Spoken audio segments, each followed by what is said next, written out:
welcome back to DragonBorn Industries. More specifically, welcome back to Two Guys, One Cup, where I'm Ian the DragonBorn board, and this is my friend Alex. Alex, introduce yourself, say who you are. Hello. Are we still on mute? Are we good? No, I think we're all good. Okay, I'm pretty sure I never hit the Yeah. mute button this week. Sorry, I'm Alex.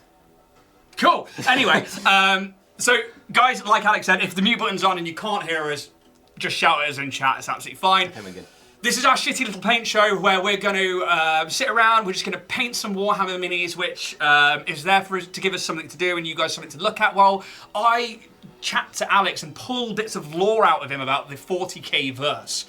If you saw the show last week or if you saw episode 1 on YouTube, then you'll know that I got Alex to cover the basic timeline. So basic. And very, very basic. There's so many things I had to gloss over. I think probably since the first episode, there's some 40k fans who watched the video and just been like, you didn't even mention this, you didn't even fucking mention that.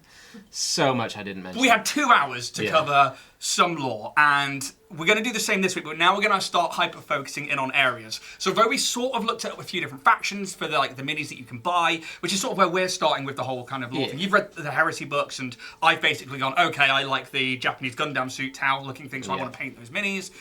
You've painted like... Is he standing on a drone, by the way? Yeah, so that's the Tau Ethereal. That's cool. I never noticed that before. Yeah, they apparently come on a drone.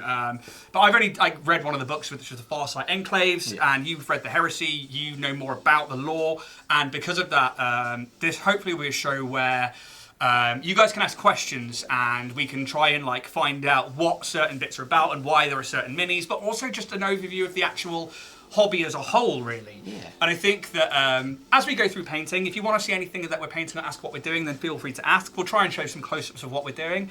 But otherwise, ask any questions away. If it's in the YouTube comments, we'll try and get to it in the comments. If it's in chat, we'll try and answer it here and there.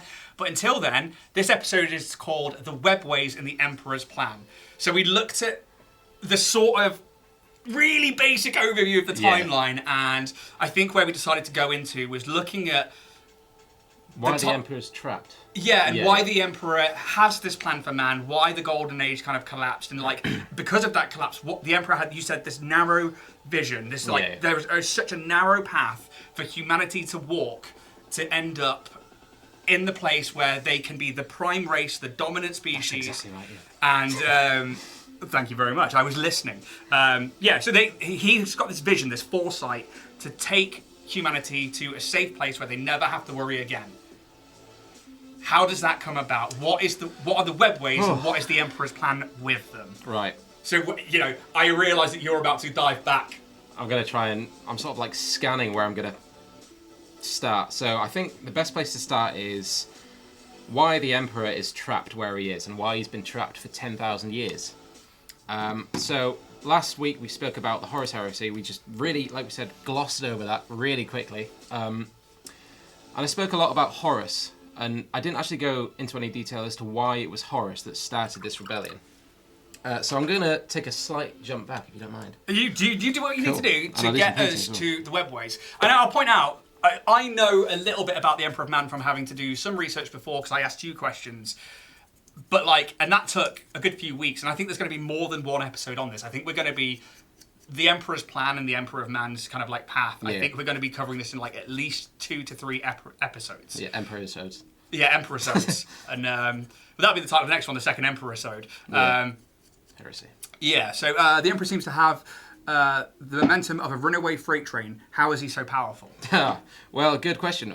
We don't actually know, because we don't truly know his origins.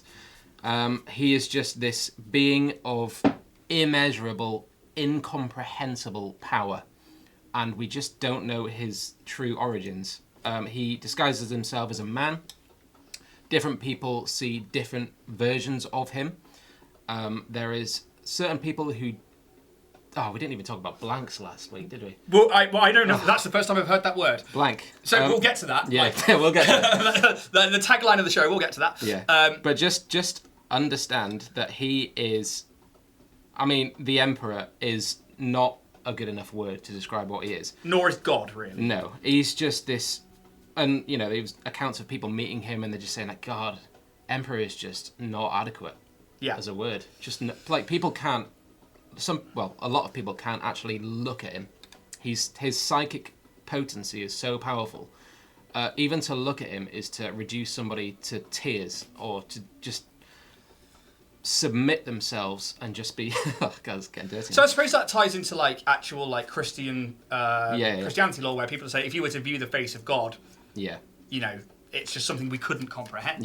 And I guess that is kind of like, you know, that's what they're trying to say is like the Emperor is so powerful that you know, you couldn't even view him like as if he were a god, even though he's trying to tell you that he's not a god. And I guess that I know that I want to lead into the old ones for the web ways because I need you to tell me about those. So but I don't know if you want to chat about Horus and stuff first. I'm digressing already with the whole answer the question. Hopefully I did.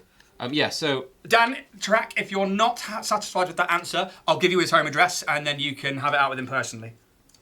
Where was I? Horus. Forgotten what I was saying. Oh yeah, so last week I described the Emperor, during the Unification Wars, if you remember that time, I described him as a techno-barbarian. He was actually the best of many, many hundreds of warlords. And he basically, there he is, he got to the top and he started the Great Crusade. So the Great Crusade, and this is where I'm going to start with Horus. So we already talked about the Primarchs being scattered throughout the galaxy in their gestation pods, just sucked into these warp portals because the Chaos Gods... so did that happen when they were still being made? It didn't happen like after they were... So imagine it as they were just about to... Be birthed. And then Chaos just went, yo!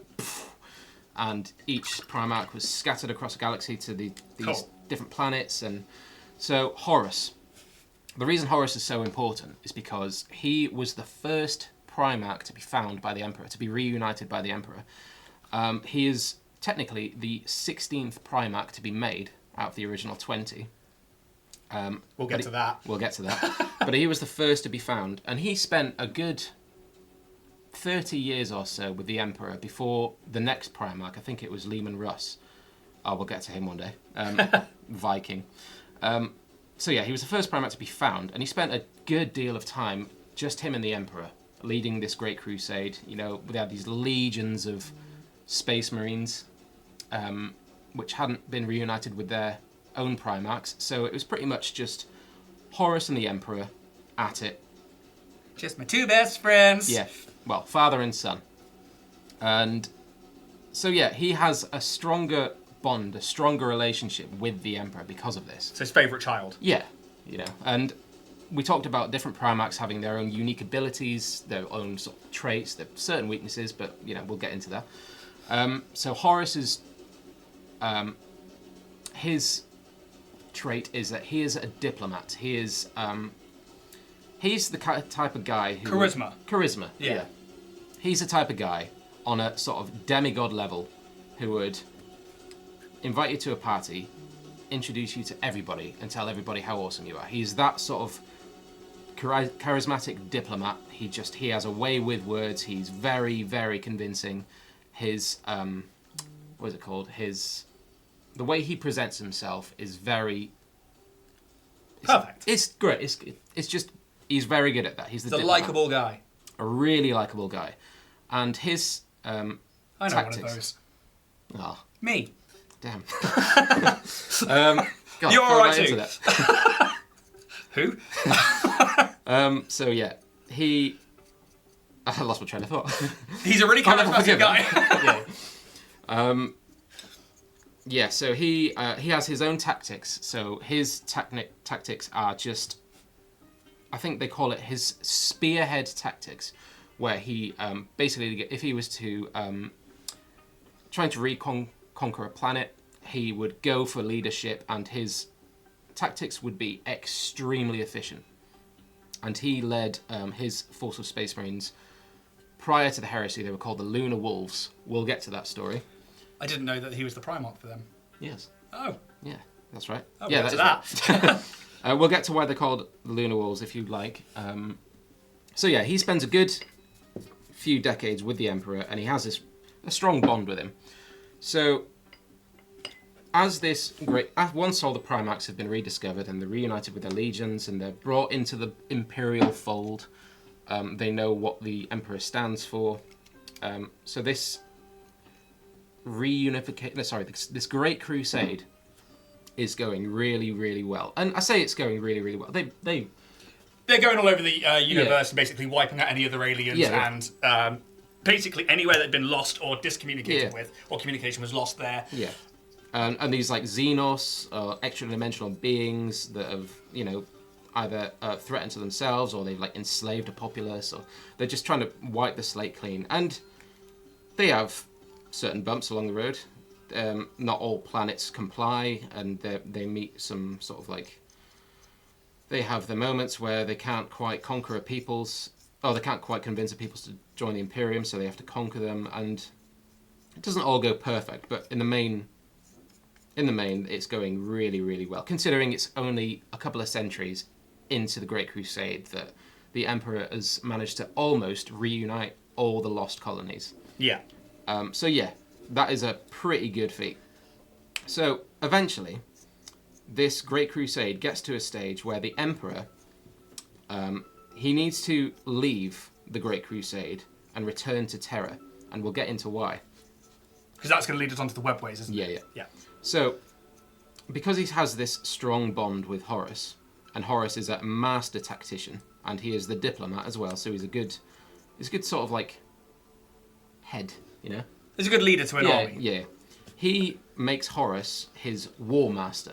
And what war master means is he's basically charged with carrying out the remainder of the Great Crusade in the Emperor's absence. And this sparks some rivalries between all the Primarchs. And not every Primarch is happy with it, but by and large, everybody respects Horus. He is the best of them all. Everyone's got respect for him. So he becomes War Master, and the Emperor disappears. And the reason the Emperor disappears is because he has a secret project on Terra, which he hasn't mentioned to the Primarchs, at least not the specific details of.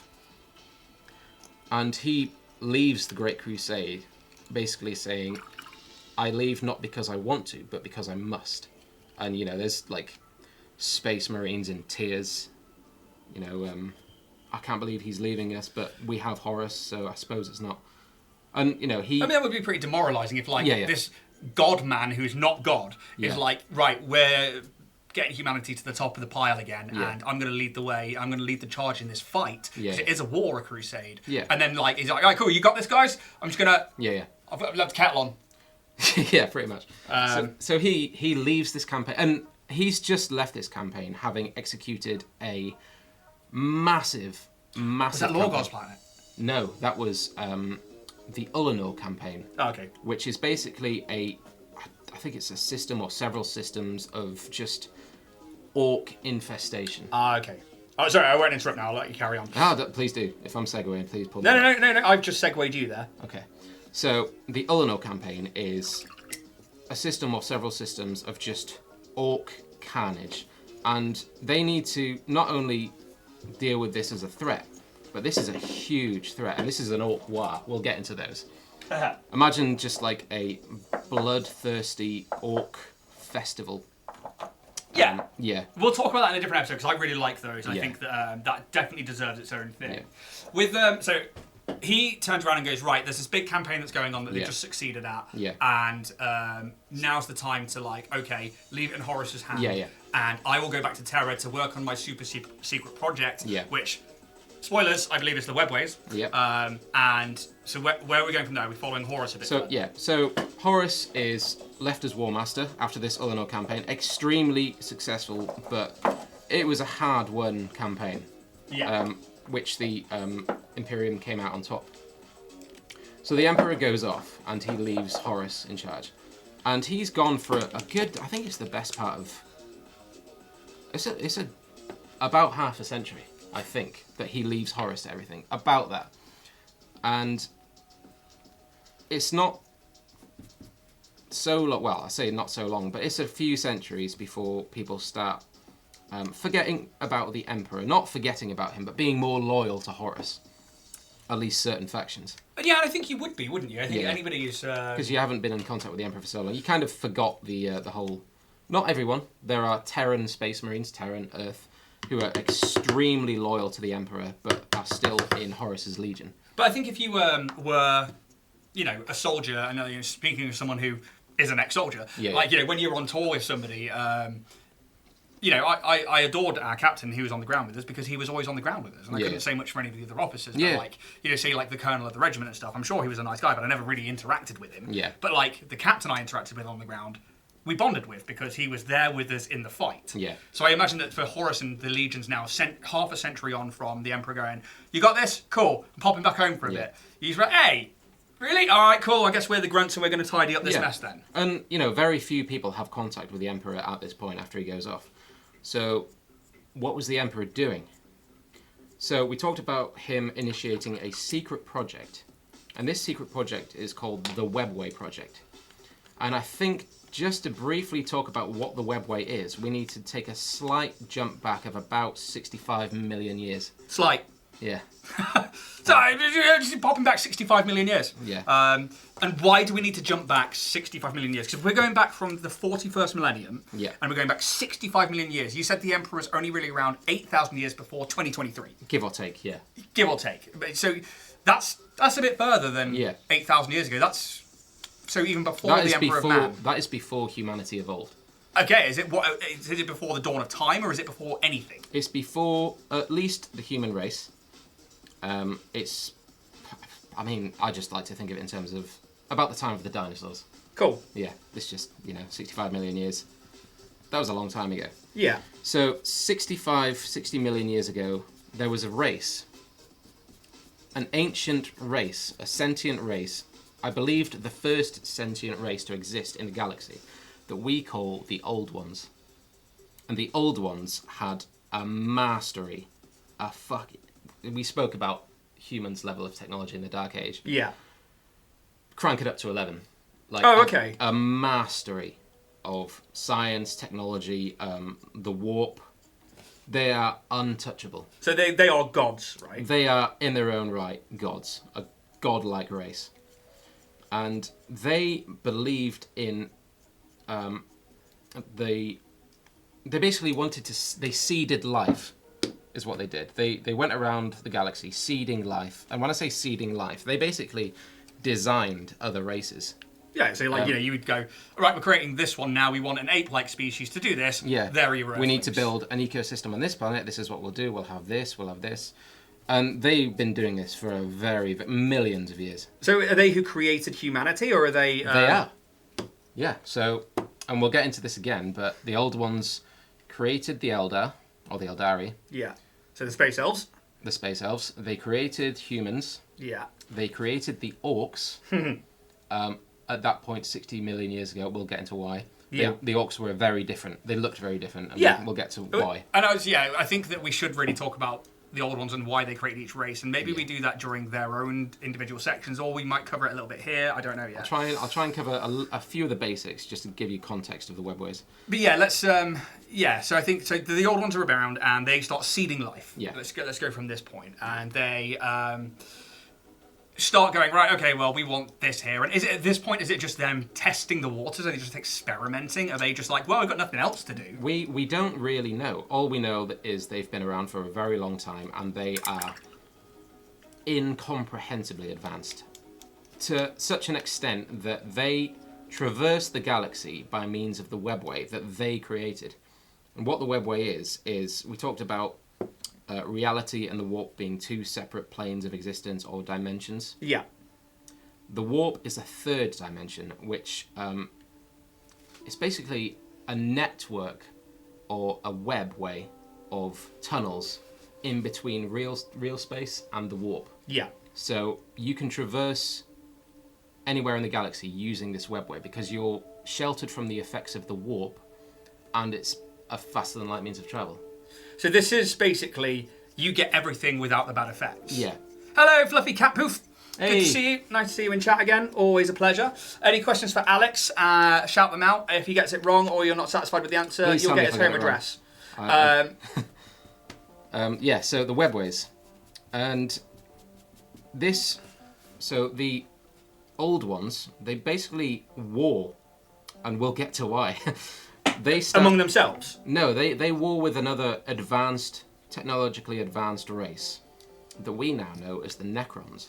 Oh. So the Necrons have been around, and we didn't actually discuss the Necrons last week.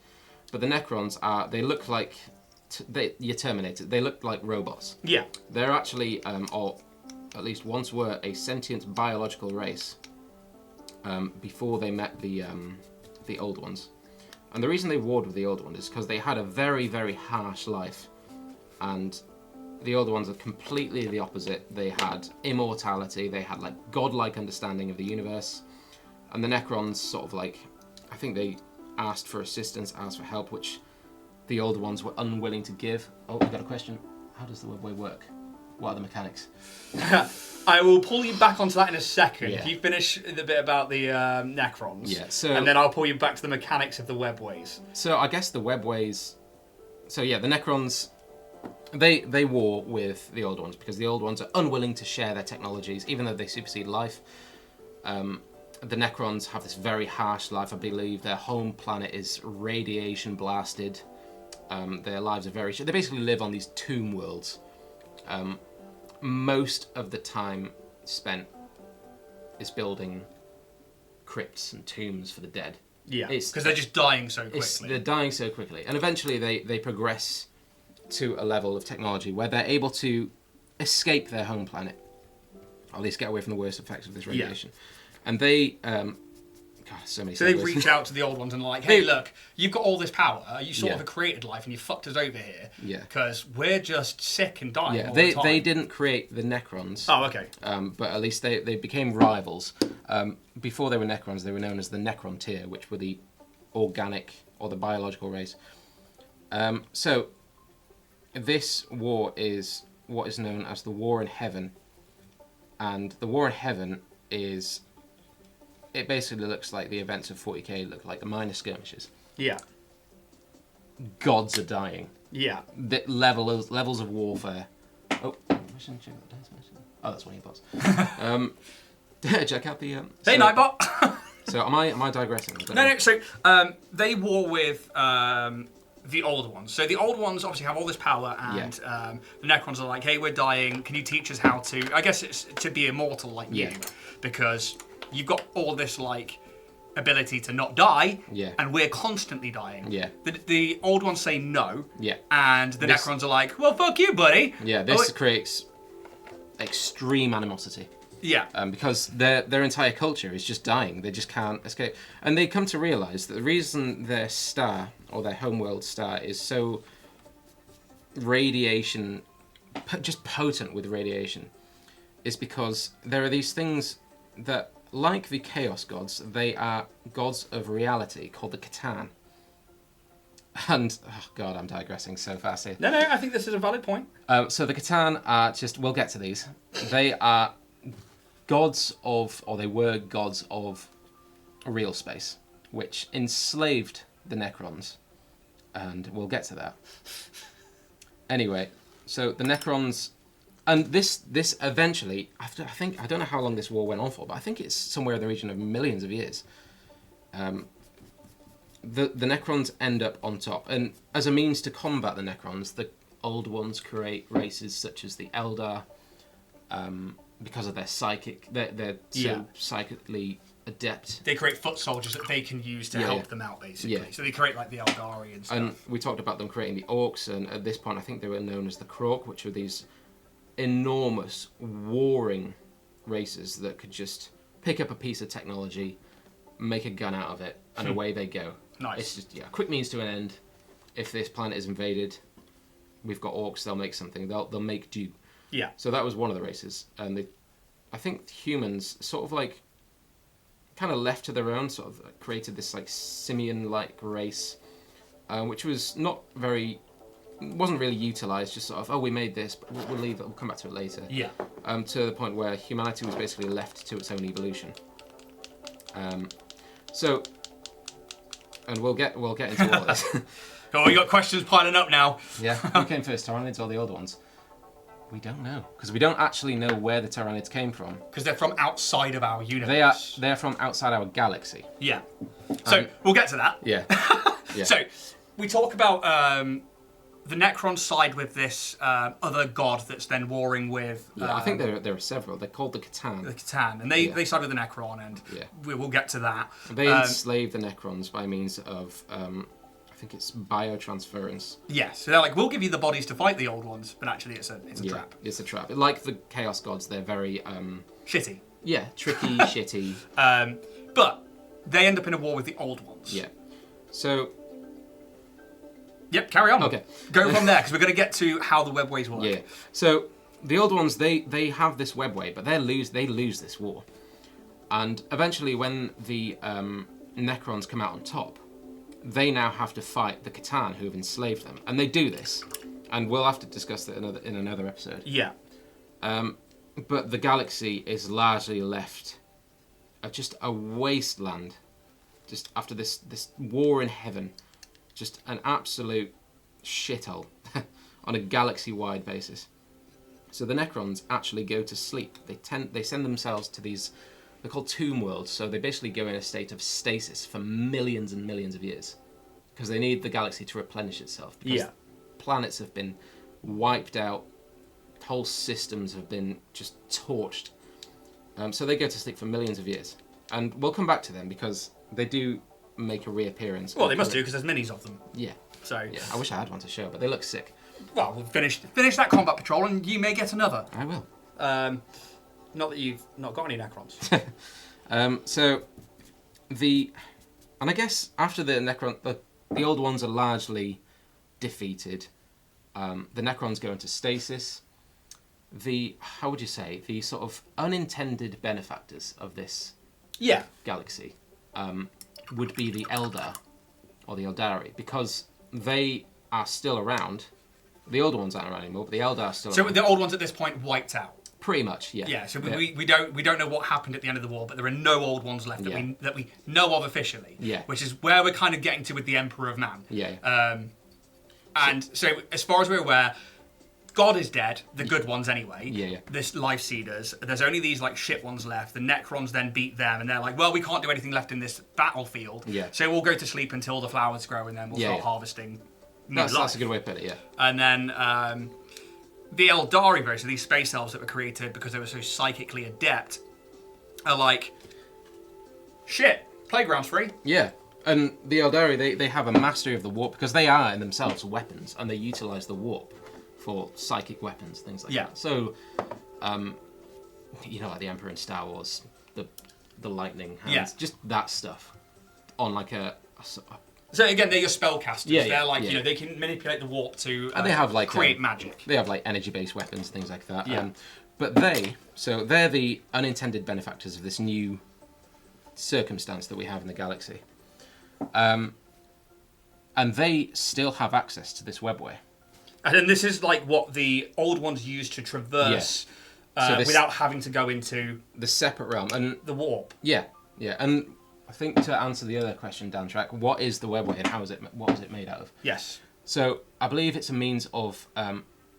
So it's basically a network of wormholes. Doesn't quite work in the way that you would think it does. You kind of have to perceive your end destination to get there. It's very strange. It's basically a realm of psychic energy, or established by, utilizing psychic energy. It's, oh man, not like the warp. So the warp obviously like manifests because of negative emotions and uses psychic energy to. Oh, that's what I was going to say. So at this point, the warp was a very tranquil realm, relatively. It was only with the things like the sort of last week we spoke about the depravity of the Eldar and how that fed into the warp. Yeah. So the ancient Eldar, the Eldar which did remember having contact with these old ones, they knew about the dangers of chaos. They knew about what would happen if you bled your emotions into the warp, and they were warned about it, and they were very, very mature about it. Millions and millions of years later, they'd sort of forgotten that. They sort of a bit arrogant, they forget about that. What are the Emperor's motives? So we're getting to that, and that's kind of like the whole point of talking about the webways. It's going to lead to the Emperor's motives. Yeah. And I think that's a fantastic question, Dan Track, and we are going to definitely be getting to it, and hopefully that's where this is leading to. Yes. I am digressing a lot. You are not digressing a lot, but there's a lot of lore to I need to give you a lot of context as to what this webway is. Fluffy would like to know what you're painting, as she can't see it. Oh, sorry. Where is the camera? You are looking straight ahead, or at this one up here. Cool. But I think it's because you were leant back. So I'm currently painting while Alex gets ready. I'm painting an ethereal, and I wanted to practice with some pinks and stuff on that one, and I'm going to try and do like a bright pink on that ethereal skirt. The ethereals are like the psychic leaders, but not quite psychic, of the combat patrol. I guess that's the best way of doing it. And Alex is still painting up his Tyranids. I am. I didn't actually get much done last week because I was chatting, and I think I ended up just painting in the table. I'm getting carried away with my words. But I am painting Tyranids. So, which one is it?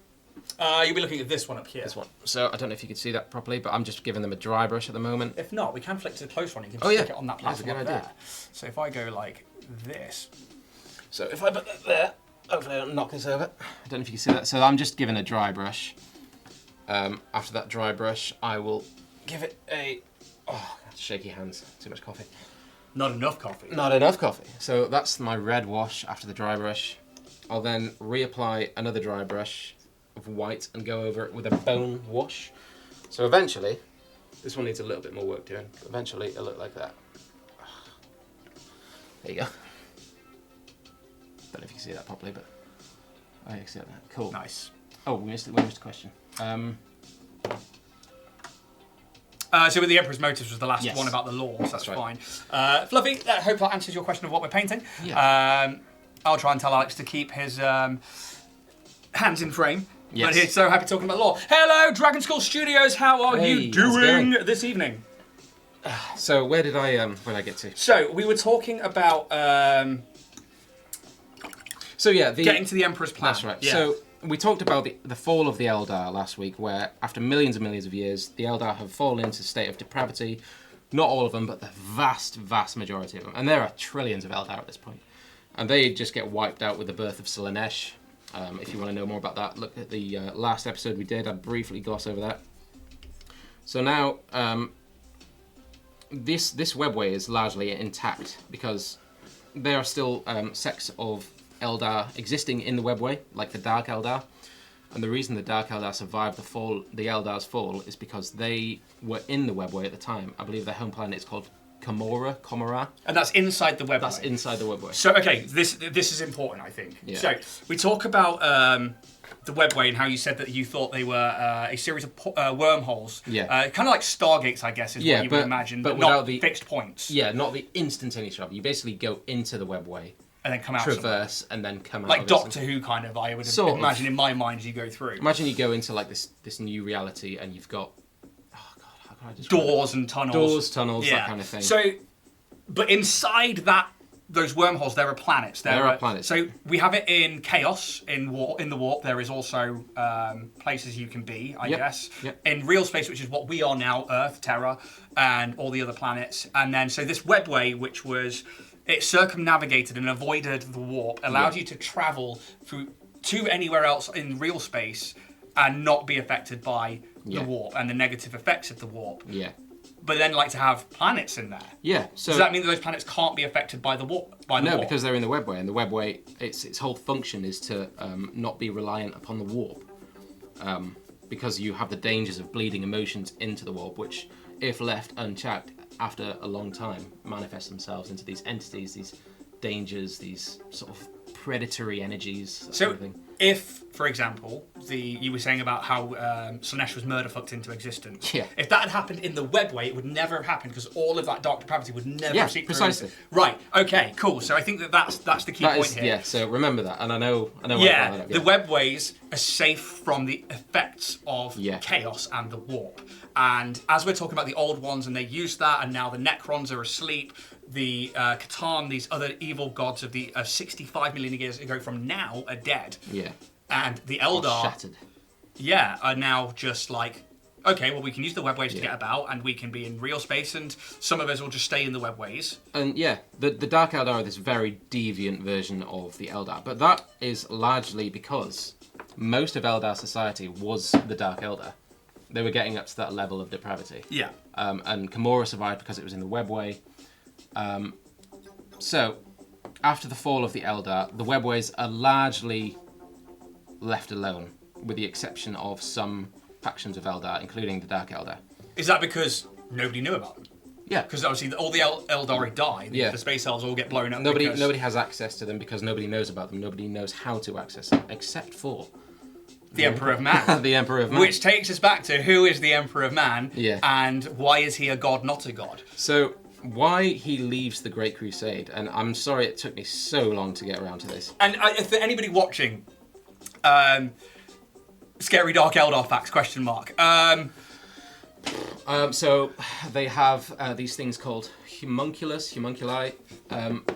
Their job is to turn these enslaved, say they take an enslaved human, torture them for however long, and once they've had their fun, they turn you into furniture so that your suffering can be prolonged.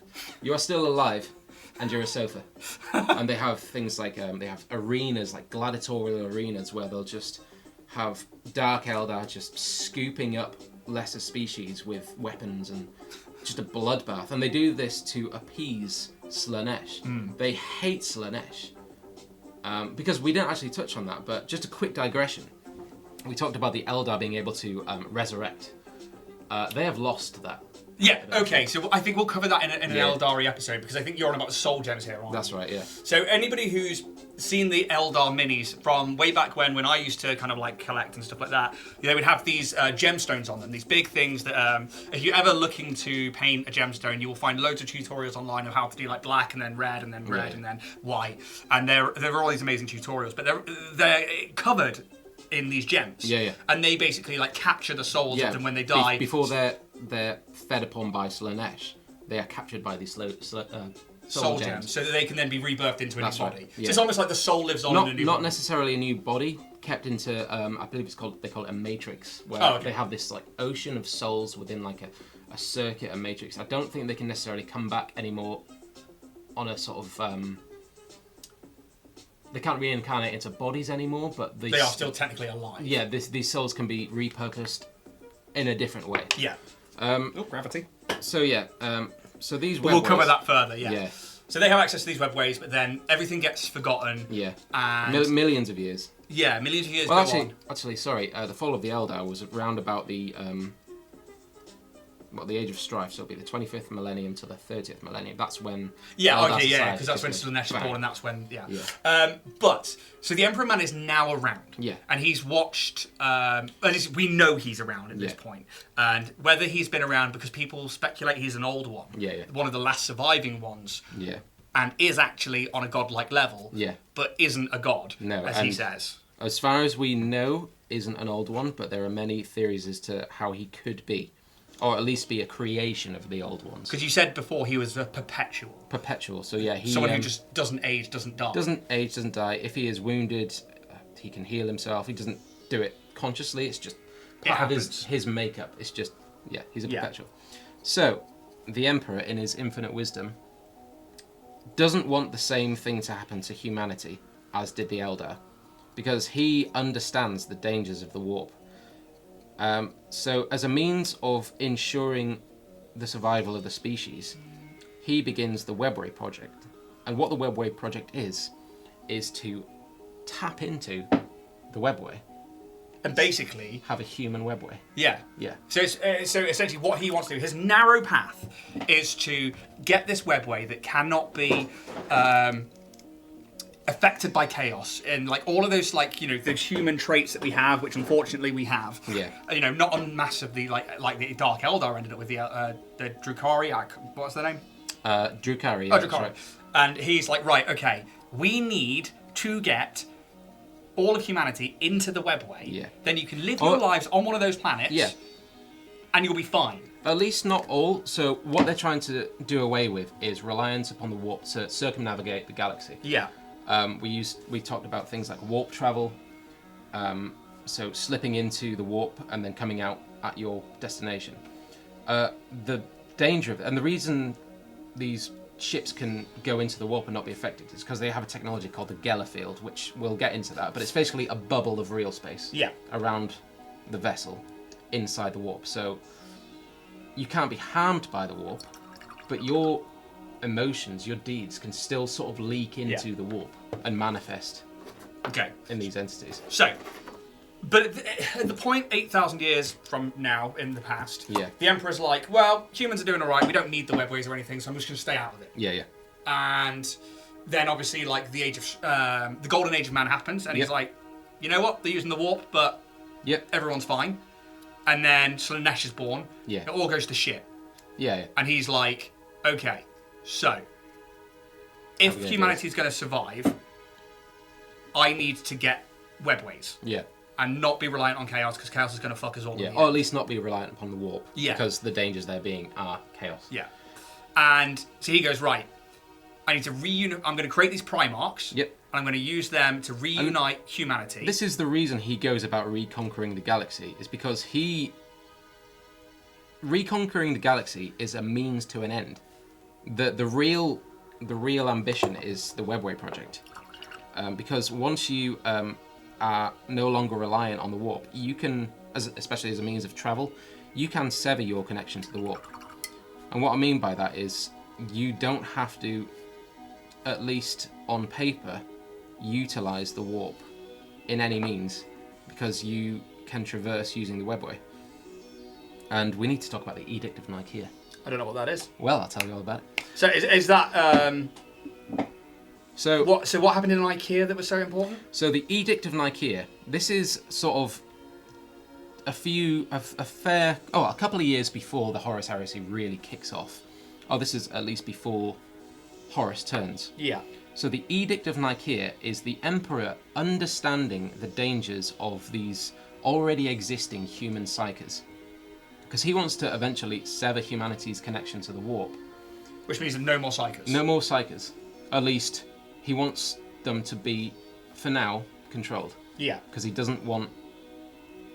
errant power and... Yeah, he's trying to eliminate as many threats to his project as he can. So and at this point, the legions of Space Marines, they have a lot of psykers within their legions, and they are utilising the warp as a means of weaponry.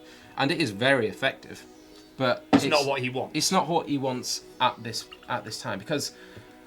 Oh man, and this is another thing. Like, part of his narrow vision for humanity, the reason he needs to sever the warp, sever humanity's connection to the warp so quickly and efficiently, is because part of his narrow vision is he foresees humans being naturally adept on a psychic level. So basically, they evolve to become these psykers. Yeah. Across the board. Without the warp. With the warp, or at least have psychic abilities. But this sort of level of human psykers way surpasses the Eldar. Yeah. Make no mistake, humanity, after the psychic awakening, is gonna be imagine everybody walking around and being as psychically potent as the Emperor. Yeah. That's what the level we're talking about. Oh, okay.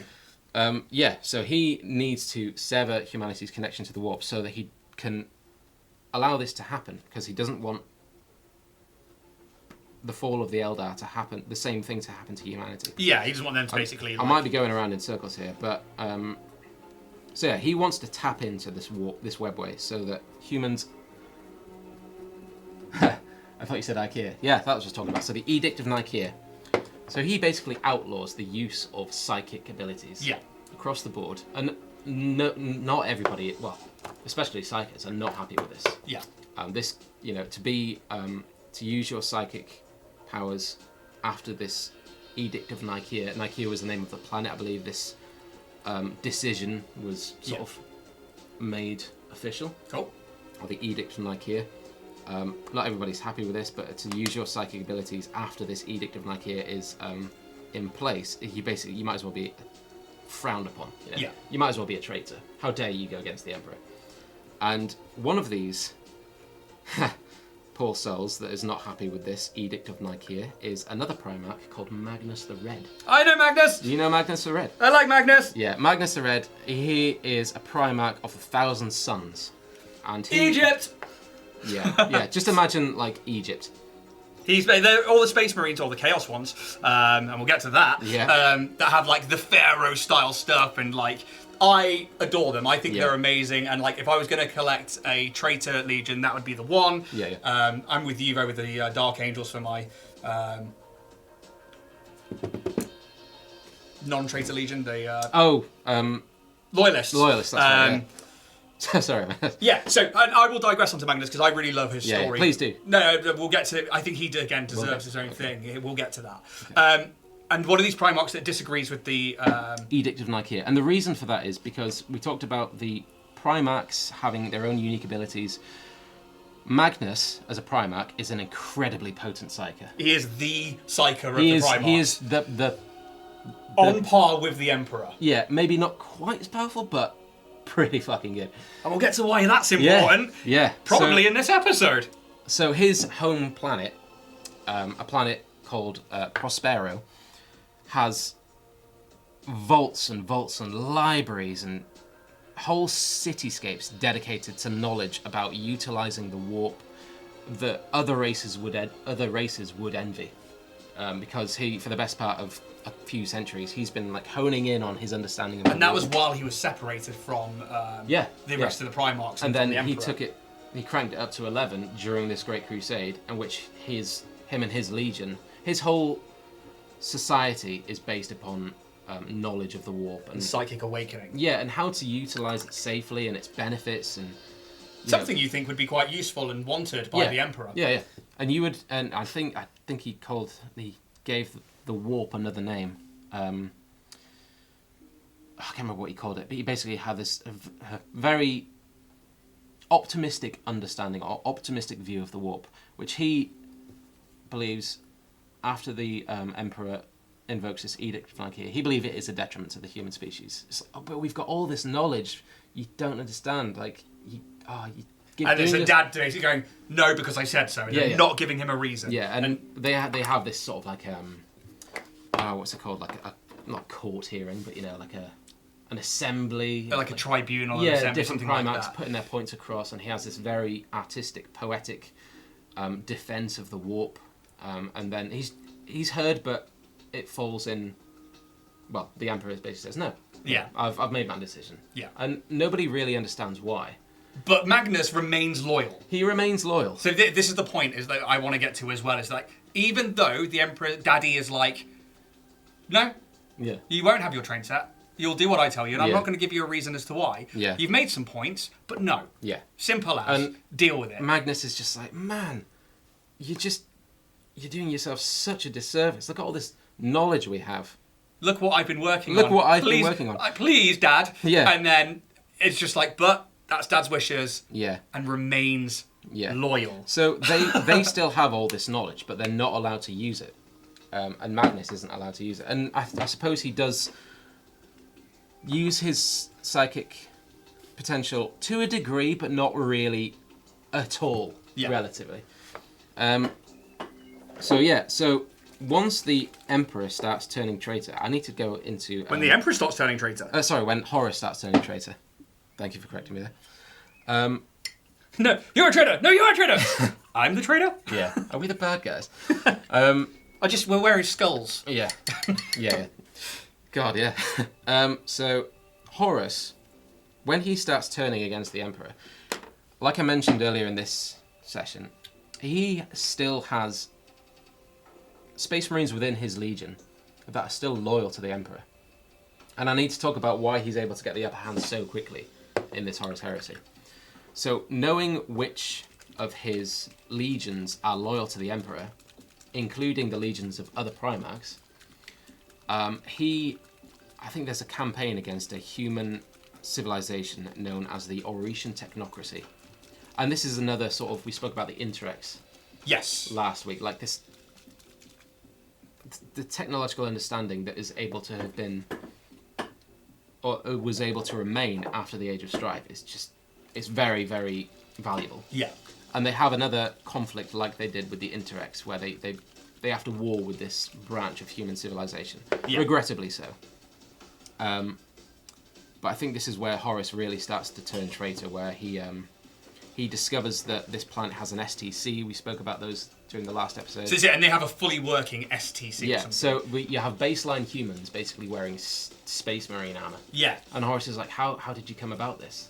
And they just, oh, we'll just check the STC. It's all in there. Yeah, and he's just like, hang on a minute. So you've got an STC that works. Yeah. We've just found this planet. Yeah. Holy shit, gold mine. This is what we've Yeah. been looking for. This was the whole point of the Crusades, to find one of these so that we can get humanity back to the golden age of man. Yeah. And the Mechanicum at this point, they are zealously searching for these STCs during this Great Crusade. And to the extent that once Horus understands that this planet has an STC, he basically turns to the Mechanicum who was there with him. I think it's like one of the leading figures of the Mechanicum, has a lot of influence. And Horus is basically like, they've fucking got an STC. And then he turns to the Mechanicum and he says, what would you do if I were to give you this STC? And the Mechanicum is basically like, we'll give you fucking everything. Because it's such a sought after relic, and I think they call it archaeotech. Yeah. Because the point of the Mechanicus is that they don't want to evolve technology. They believe that the machine god will do that on their own. Yeah, they just rediscover. It's a question of rediscovery.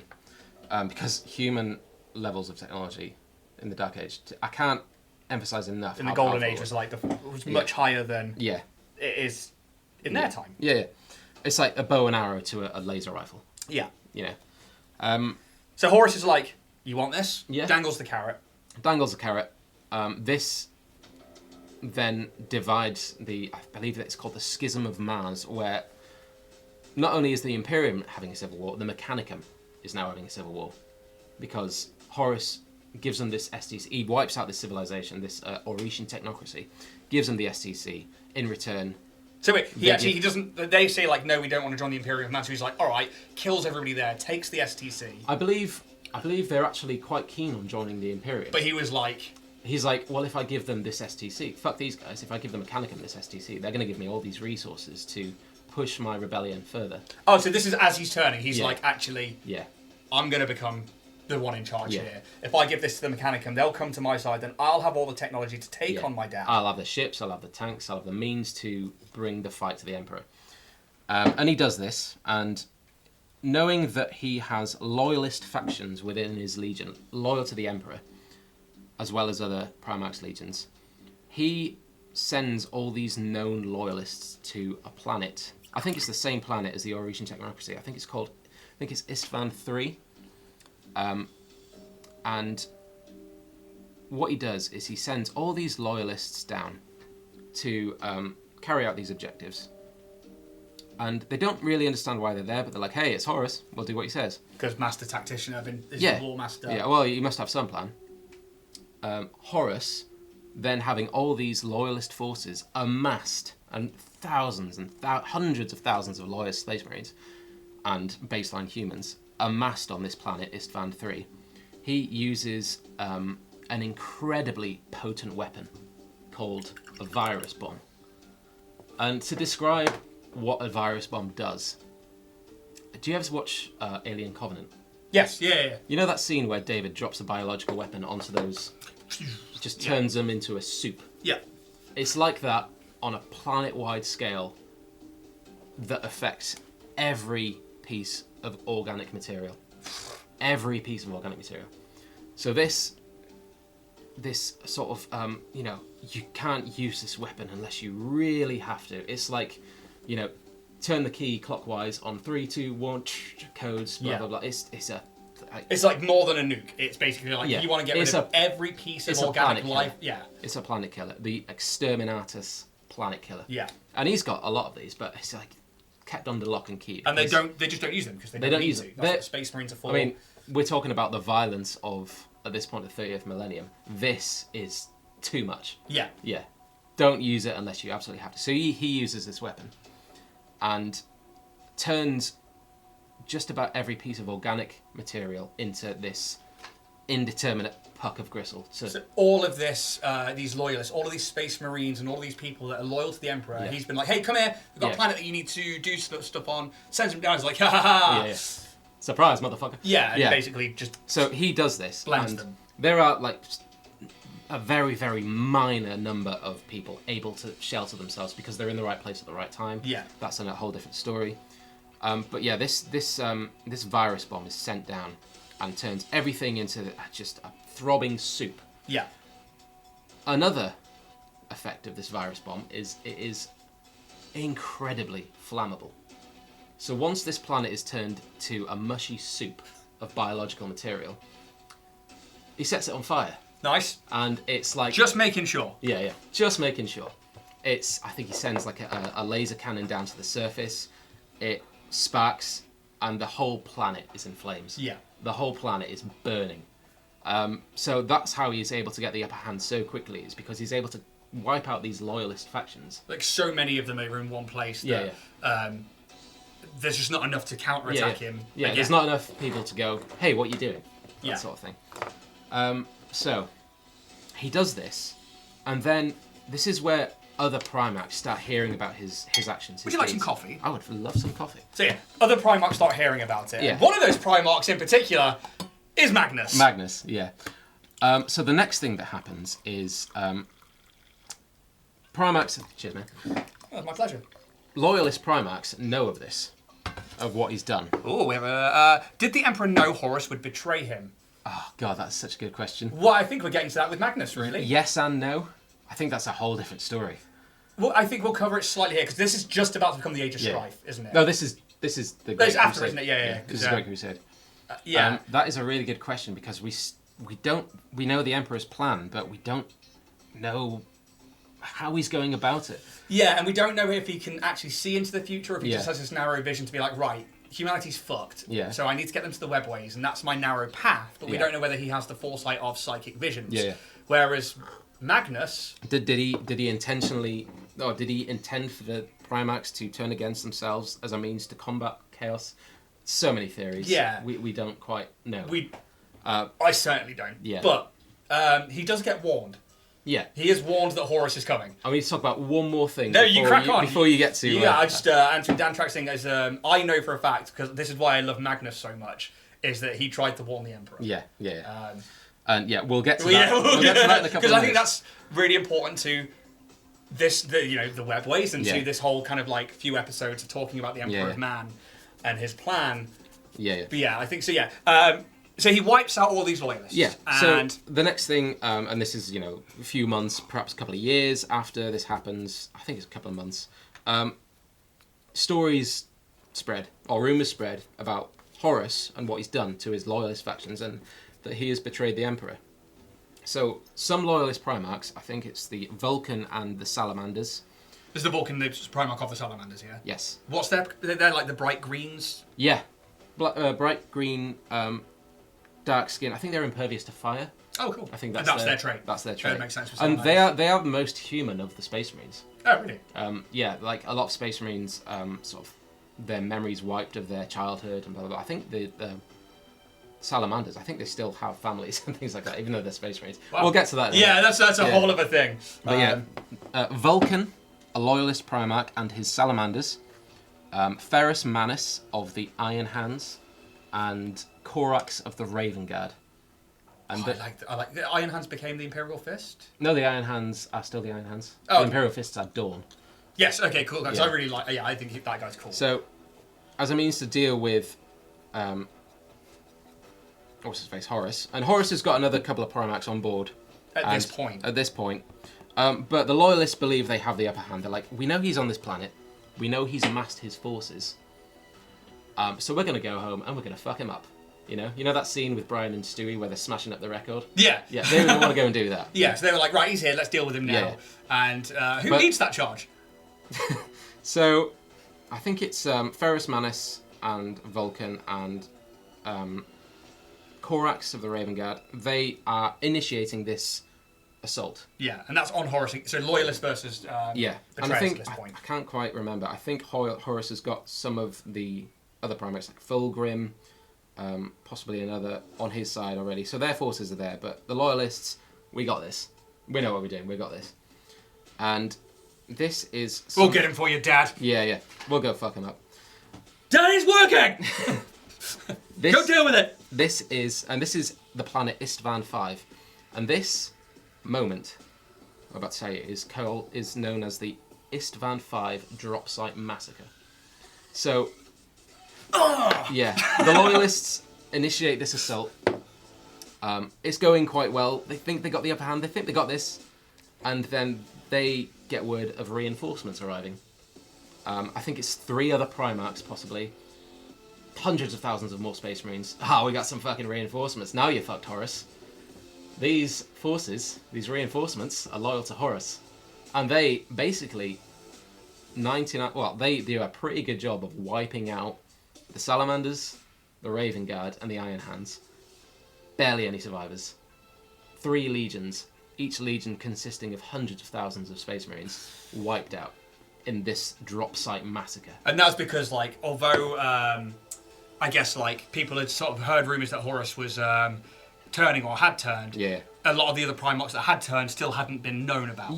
So they were like waiting for this, like... Yeah, it's a trap. Yeah, basically. It was that kind of moment in any kind of story where, like, you know, they finally show face and it's like, oh god, it was them, and that's the twist. It was like, turns out it was like these other, like, the reinforcements were there just to fuck over the Loyalists. Yeah. So the next bit, I need to go, and I will come back to the webway and why that's important. So, Magnus, I don't think he quite knows about the Drop Site Massacre or the virus bomb on Istvan 3. Maybe he does, I'm quite hazy on these details, but he knows that Horus has turned. Yeah. He knows it. 100%. He's like, we spoke last week that Horus had a vision where he's speaking to the Chaos Gods. We didn't actually touch on that much, I don't think. No, we didn't.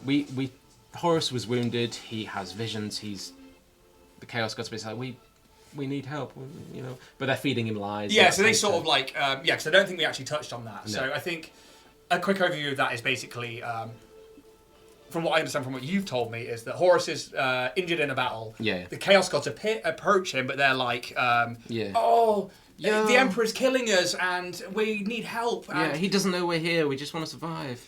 Help us out. And they're feeding him lies. They know exactly what they're doing. They are... manipulating him into turning. They kind of understand the Emperor's plan because they know that eventually the Emperor, through some means, will no longer allow chaos to consume these human souls. Yeah. They know that he's up to something. So they convince Horus and they feed him lies. Horus thinks he's in the right. He believes the Emperor's in the wrong. He's got this vision of the future that isn't the true Imperial vision. He thinks the Emperor's strayed and he thinks he is... being War Master, he thinks he is worthy to carry on the cause. Yeah. So he wants to overthrow the Emperor. And during this vision, he is visited by Magnus. Because Magnus is so psychically adept. He's so psychically adept and potent. He's basically able to... eavesdrop in on this vision. Was it like astral project? Is that what it's called? Yeah, astral projection. He's basically able to project himself in this vision. And he speaks to Horus. And Magnus is like, don't fucking listen to these. Do you know who these guys are? Well, these chaos entities. Don't listen to them. Like, they are selling you a pack of lies. You're my brother. Horus, wake up. What are you doing? And then Horus kind of takes this a bit personally. And he's like, do you know what? I'm fucking War Master. I know what I'm doing. I'm glossing over it. But this is the basis of this interaction. But the point there is that Magnus is like trying to get him back on side. He's trying to get Horus to come to terms with what he's thinking. And he's just like, don't do this, man. Like, what are you doing? Don't listen to them. So Horus decides that he's going to do what he does. Magnus is devastated. Yeah. The love for his brother, what this means for the Imperium, what this means for the Emperor, he is devastated. And he is angry. And he feels a sense of betrayal. Just all the emotions. And don't forget that he's very potent as a psychic. Yeah. So these emotions he has, they are amplified because of his psychic potency, and they're fed into the warp, all that stuff. Yep. So, after this vision, and I think it's a few weeks or a few months after he has this interaction with Horus in his vision, he comes back to... God, I get goosebumps, man. Yeah. I love this bit. Yeah. So he feels he must warn the Emperor because I don't think... Because he's a good boy. He's a good boy. He doesn't think the Emperor is aware or other people are aware because this is a galaxy, man. He's light years away, but he has contact. But he, it's the mechanics of trying to traverse a universe. galaxy, sorry. Yeah. So he is like, how am I going to do? I must warn the Emperor.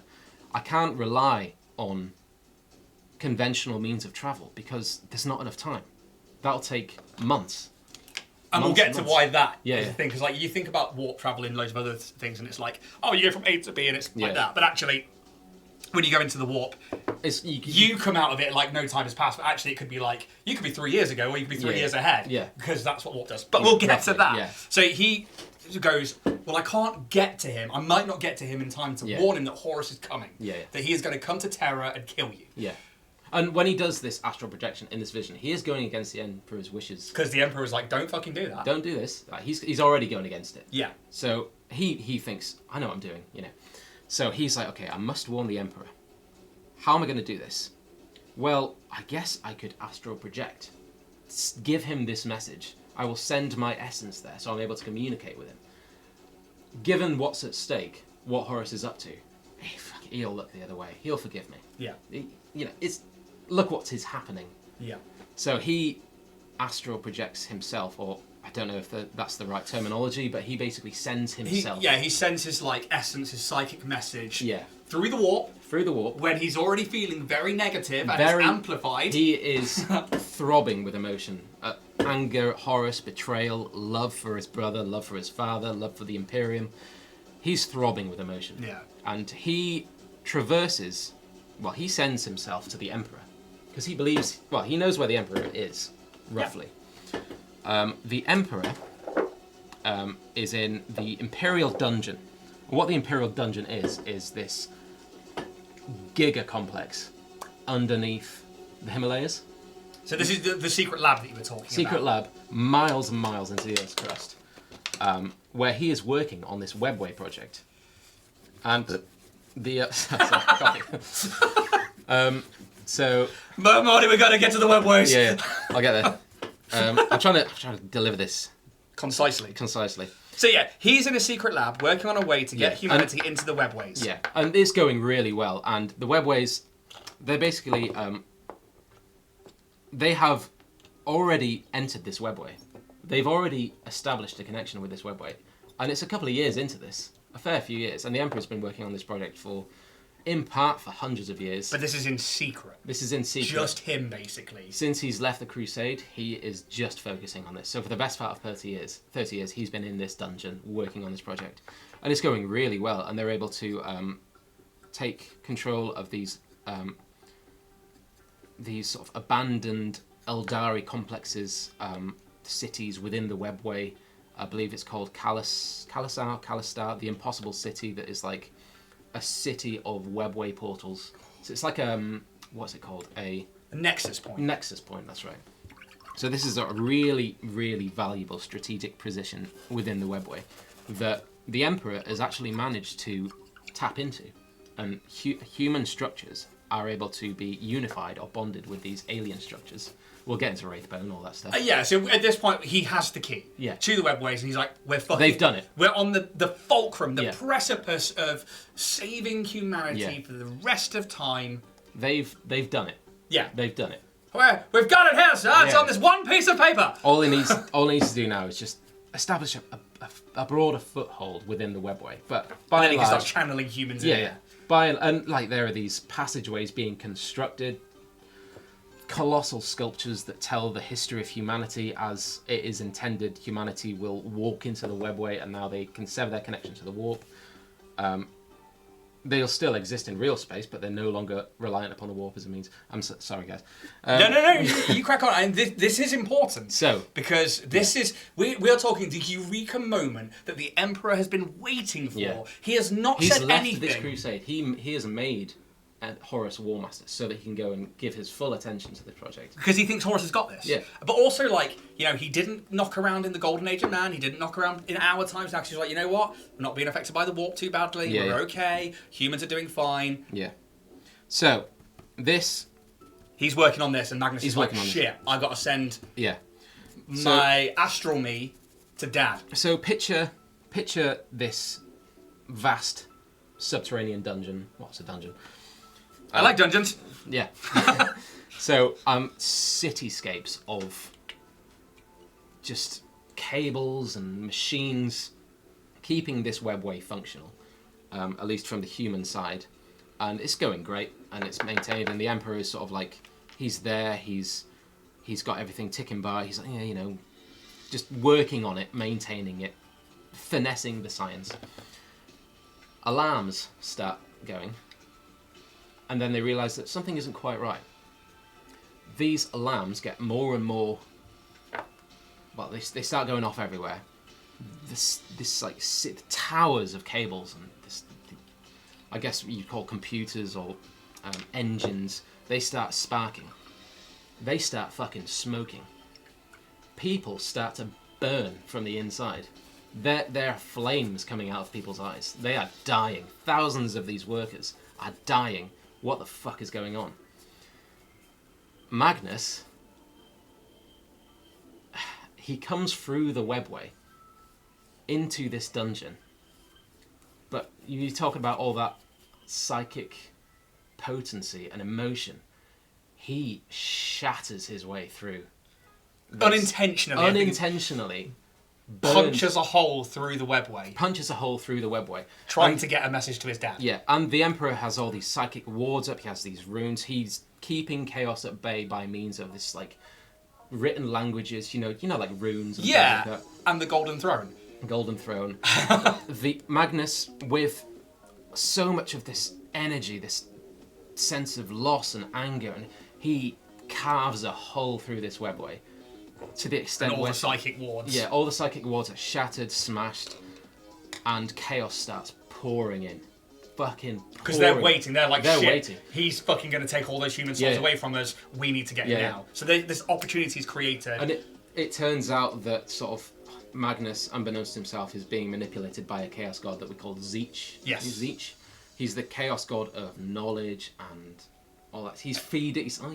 I think Adeptus Ridiculous described it really well, where he's basically like feeding Magnus candy. Yeah. You know, you want this piece? Oh, nice that. Do you want some more? Do you want some more?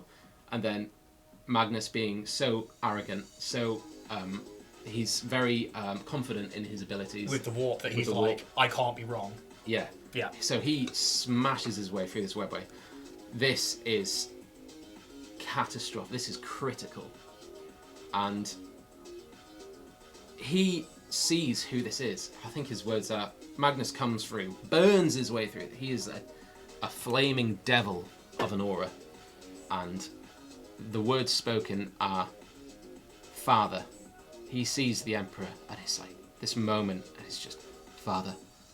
And the Emperor is like, Magnus. And he now believes that Magnus is the traitor.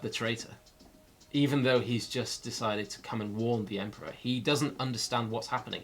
This is why this Edict of Nicaea is in place, because he doesn't want there to be any threat to this webway project. Because this is the danger. These are the risks. And Magnus punches his way through it to warn him of Horus. Yeah. Goes, Father, and he's like, Magnus. Yeah. And then he thinks it's Magnus because he doesn't have that foresight to know who it was going to be. Not only have you gone against my wishes, look at the fucking mess you've just made. Yeah. And let's talk about the Custodes. I didn't think we talked about those. No, we haven't yet. The Custodes are your sort of amped up Space Marine. Imagine your Space Marines as a sort of production. Oh, we've got a few questions here. Imagine your Space Marine as a sort of production line transhuman. The Custodes are, the Adeptus Custodes are the Emperor's personal guard. Yeah. So there's thousands of them. I think it's 10,000. They're called the 10,000. Yeah. And each one is unique, and each one has been gestated for centuries, honed into this super being that is just a bodyguard. And they are sent to deal with this, and they're dying in the droves. And yeah, it's just a fucking... And there's this other... So there's this scene that is a short story in the Horus Heresy where all this is trying to be contained inside this facility. And on the outside, someone is taken to the outside of this event horizon, this fucking rip tear in reality, chaos coming through. And when you see chaos coming through, it's demons, it's like demons, every force they can muster pouring onto Earth so that they can take the seat of power from the Emperor. And as demons, as these like evil entities of energy, as they slip into real space, they have form of like monsters. Yeah. Gargoyles, fucking aliens, just grotesque forms of, just fucked up. The worst things you can imagine. And they are coming through this in their fucking millions. So Magnus comes through and he's like, Father, and he's like, Magnus. Does he not manage to get like another word in to be like, Horus is going to, the Emperor just like, whoosh. Assemble the 10,000. Basically, we need to fuck it. And I'm not quite sure what happens to Magnus after this point.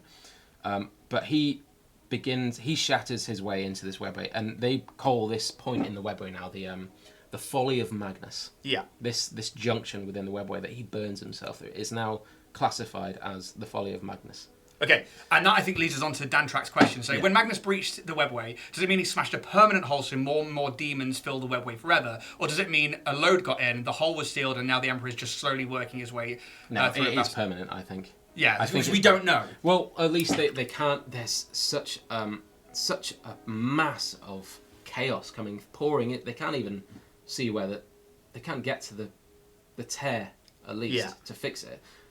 Do they know how to fix it? I don't think they do, because the webway is an alien technology. They're just using it. Yeah. They don't actually understand how it was made. They just know that it's there and they're using it.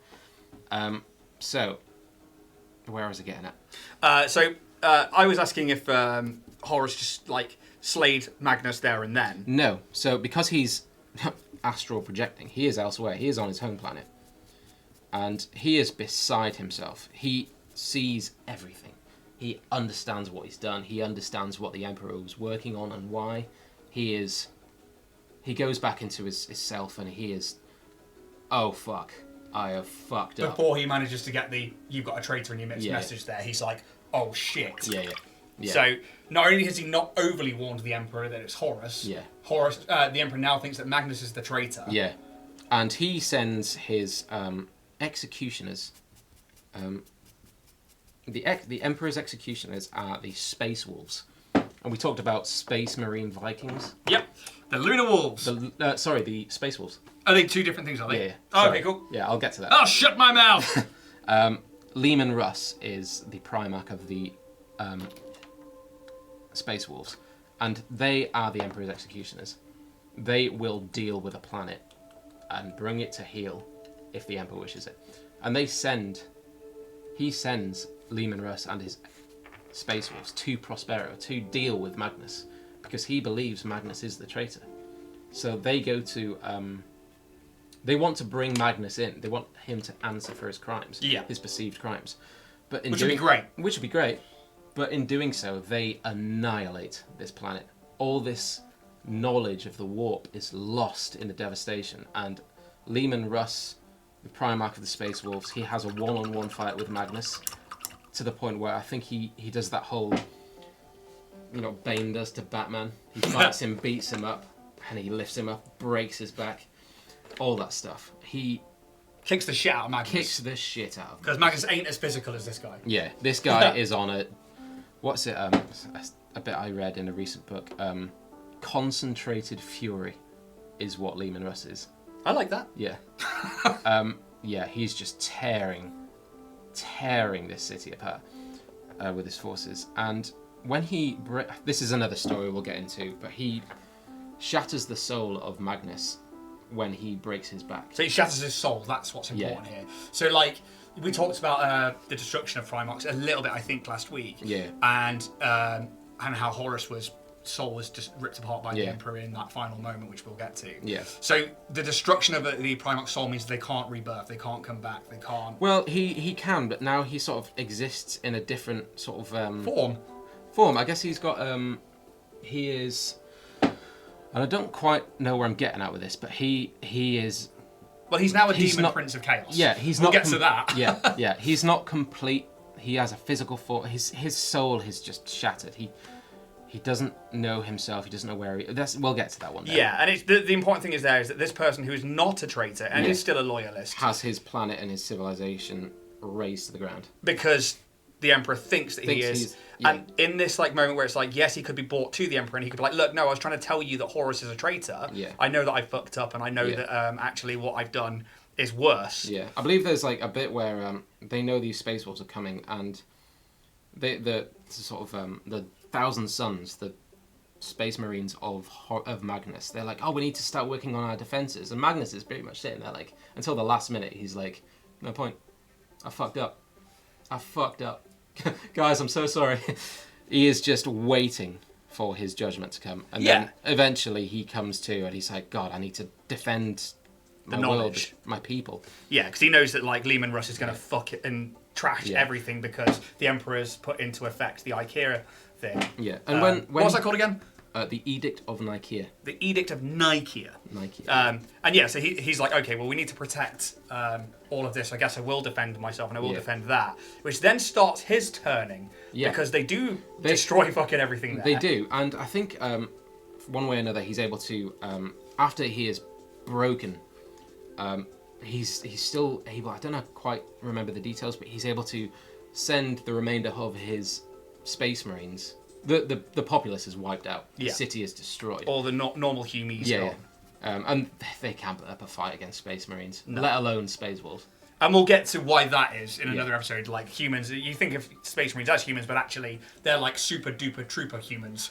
There's a thing called transhuman dread. Yeah. Where if you see if a baseline human sees a space marine running at them, they're so encaptured by fear they just can't. It's like fight or flight, but you remain in that stance of oh shit, you know. I can't outrun it. I'm only going to die tired.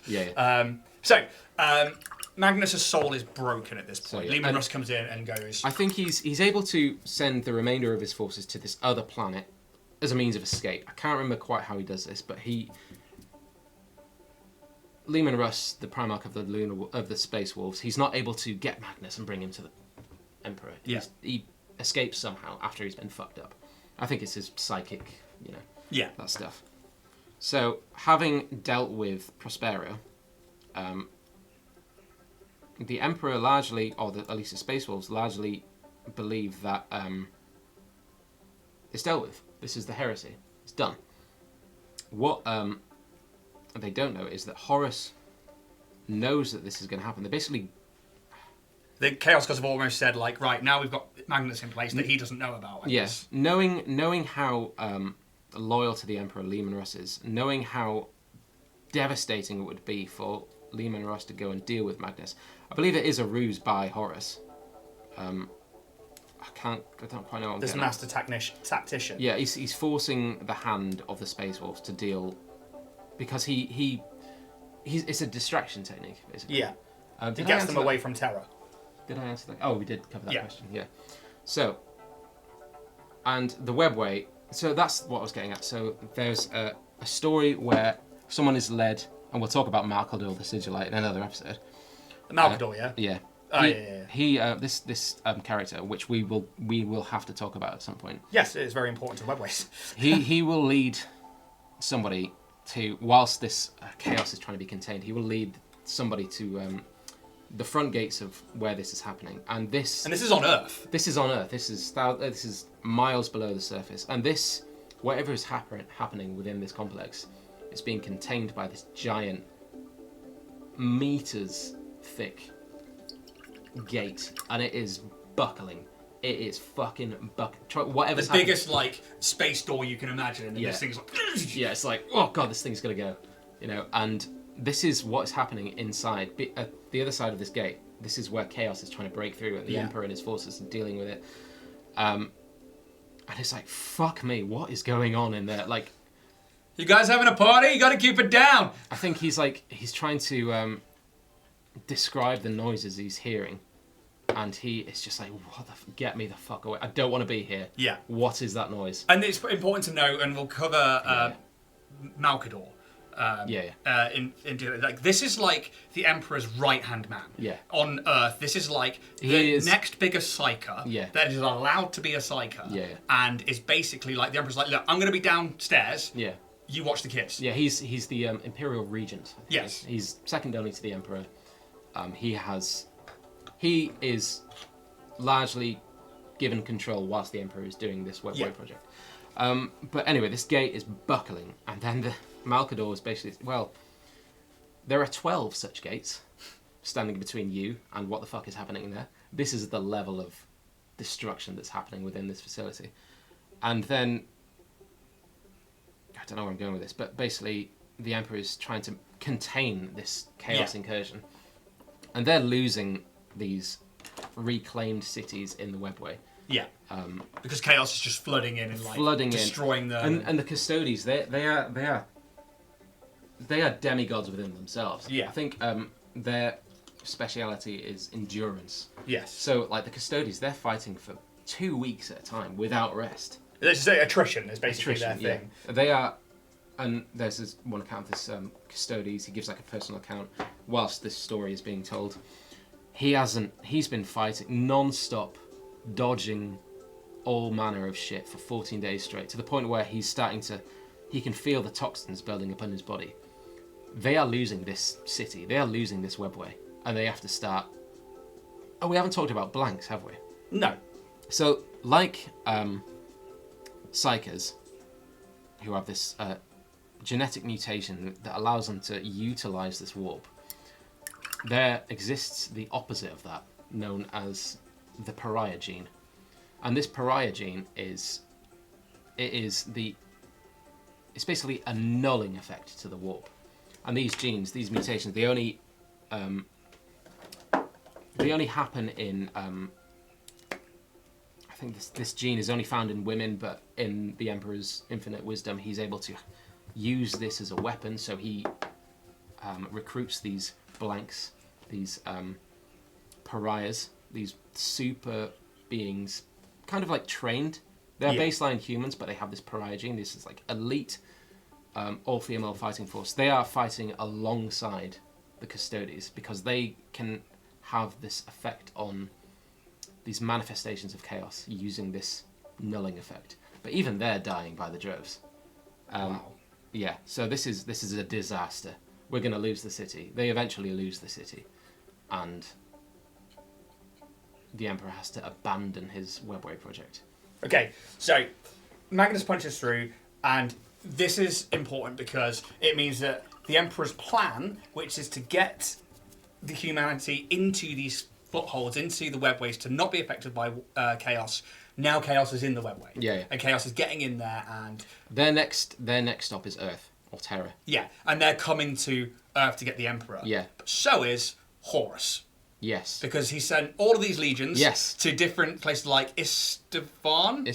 Yes. Istvan 3? Istvan 5. 5. 3. All over the place. And all of these traitor legions are now starting to be found. Yeah.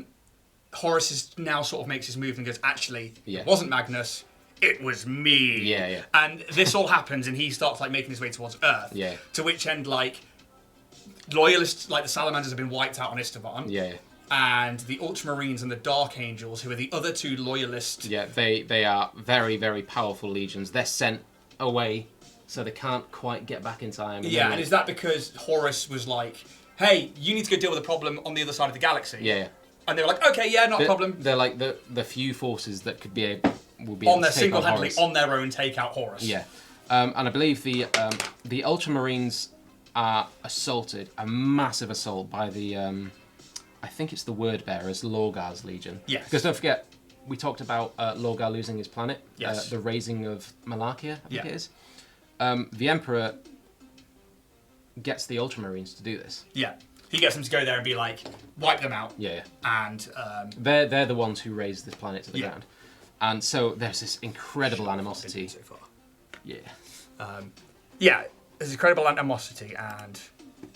Yeah, so they want to get their own back, so they can go and initiate this massive, try and take out Robute Gilliman. That's the Primarch of the Ultramarines. They try and take him out. It fails. This assault on the Ultramarines forces, it fails. That's cool as fuck, man. Yeah, I'm quite liking the pink actually.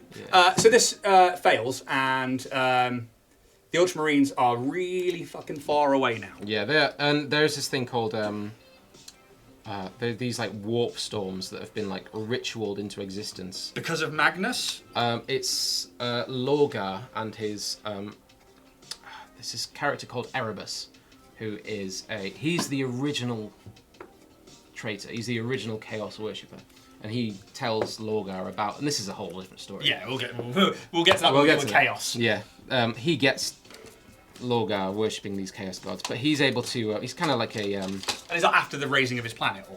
Yeah. Yeah, because he's like, look, your god did this to you. Yeah. So he's obviously not a god. Yeah. I am. Oh, this guy is. Yeah. So Erebus, using his sort of witchcraft and rituals, he initiates this enormous warp storm that basically divides the galaxy. So not only is it incredibly dangerous to traverse the warp at this time, they can no longer see this thing called the Astronomicon, which is the Emperor's psychic beacon that allows these fleets to always get home. This is important because we talked about that during the first episode with the Golden Throne. Yeah. So the Golden Throne is like a big lighthouse in the galaxy. Yeah, that's one of its functions. One of its functions is to be a lighthouse so that, like, no matter where you are, these psychic navigators can look into the warp and see this beacon through the like warp. the North Star. Yeah, and they go, right, head for that, and that's where terror is, so we know where we're going. Yeah. And then these storms kick off, and they're not just warp storms, are they? They happen in real space. Yeah. So they manifest as, like, the worst tears in reality. Yeah, that happen everywhere across the galaxy. And this obviously causes, basically like another age of strife, really. Yeah. And all these different Primarchs, they're cut off, they can't communicate.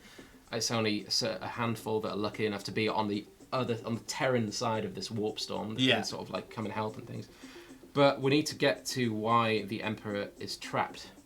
Yes. Because he has to shut down, and there's this moment where he is hesitating, and his custodians are like, shut it down, and you can see Chaos coming into the mist, about to step through this webway, and they want to destroy Terra. Yeah. Because it's the domain of the Emperor. They want to come and kill the Emperor. Yeah.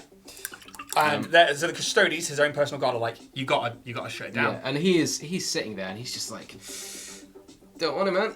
Ugh, fuck, it took me so long to get to this point. Oh shit, no. And then eventually he does shut it down, and he has to sort of like abandon this project. However, this Chaos incursion is still trying to break its way through this webway portal into Terra. So he has to, using his psychic might, keep the forces of Chaos at bay whilst sitting upon this golden throne. So, and this golden throne amplifies that psychic power. Yeah. So not only is it a beacon for people to find their way, which now can't be found because of these psychic storms, he has to, this underground hole now in this complex, which is pouring chaos through onto Earth, he's like, well, I need to now keep those at bay with a psychic block, basically, amplified by the golden throne. He's trapped. If he moves, we're fucked. Yeah. So he's now stuck on the throne, and he's like, he is trapped. I can't move, or else they're coming in, and we will all die. Yeah. I can sit here and stop them from coming through, or I can move and we're all annihilated. That's the level of Chaos trying to break through. But at the same time, Horus is coming. Yeah, Horus is coming. The Emperor is trapped. Horus is coming. Chaos knows this. And they're like, Horus, now's your time. You need to get to Earth. You need to kill him. All these loyalist factions are like, where the fuck is the Emperor? What is he doing? But nobody can know, because nobody can know about Chaos coming through onto Chaos Earth. coming through, because they'll destroy the planet. They will destroy part of the wars was like, if Chaos comes through anywhere, kill it. Wipe the planet out, exterminatus. Yeah. Same with the certain like this laboratory. I can't remember what it's called, but this laboratory. You can't let Chaos through. Otherwise, Earth will be destroyed. Yeah. And I'm trying to remember why. So, Malkador, being this second-hand man to the Emperor, he's sort of like it's a need-to-know basis. Yeah. Where's the Emperor? You don't need to know that. Just focus on the now. Trust in the Emperor. Trust in the Emperor. Where the fuck is he? Don't worry. That kind of stuff. But I guess he's trying to sort of like dumb it down. Like they don't want to, because this is a bad situation. Yeah. They don't want to, panic. This could already be the end of humanity. This could already be the end of humanity. Not only that, but this is like the fall of the Eldar may about to happen again. Yeah. Not necessarily the birth of a god, but an entire species getting annihilated. So the Emperor is trapped. And I think Horus Heresy only goes on for about 7 or 8 years, but it is cataclysmic. So yeah, and like that 7 or 8 years, people are like, whoa, but actually, in the grand scheme of things, when we're talking like the Emperor's been around for thousands upon thousands of years, and some of the Crusades last like 5,000 years or something crazy. And, yeah. And you were saying like, half a century Horus is left as the War Master. Yeah. And then 7 or 8 years, he's just like, yeah, I've returned, and that's how quick in the grand scheme of things they act. Yeah. In terms of the chaos manipulating people like Magnus and Lorgar and this new Imperium, this Great Crusade, is turned on its head, and is just catastrophic. The Emperor's dream is lost. Yes. Now it's a means of survival. Cool. So you've got you got Horus, like you say, coming for terror, and then you've got the Emperor trapped, trying to keep the forces of chaos at bay. And at this point, it's like, oh god, And so whatever happens... Meanwhile, nobody can traverse the galaxy to get to Terra because of the warp storms. And that's it. So the warp storms have stopped people from being able to get to Earth and get to the Emperor. So all those loyalist space marines and the Primarchs are stuck not being able to help. Yeah. Horus is like, oh, I can though, and he's coming. Yeah. And there are a few loyalists that are there. Yeah. And some are trying to make their way back, but are struggling. Right. It's a race against the clock. Yeah, and meanwhile, Horus is like having to go back and like reconquer these loyalist planets, but he's very good at his job, and he has the powers of chaos behind him now. Yeah. And he doesn't quite understand that he's been manipulated at this point. He still thinks he's doing it for... At the earliest stages of the Horus Heresy, he still believes that he is making the right decisions. Yeah.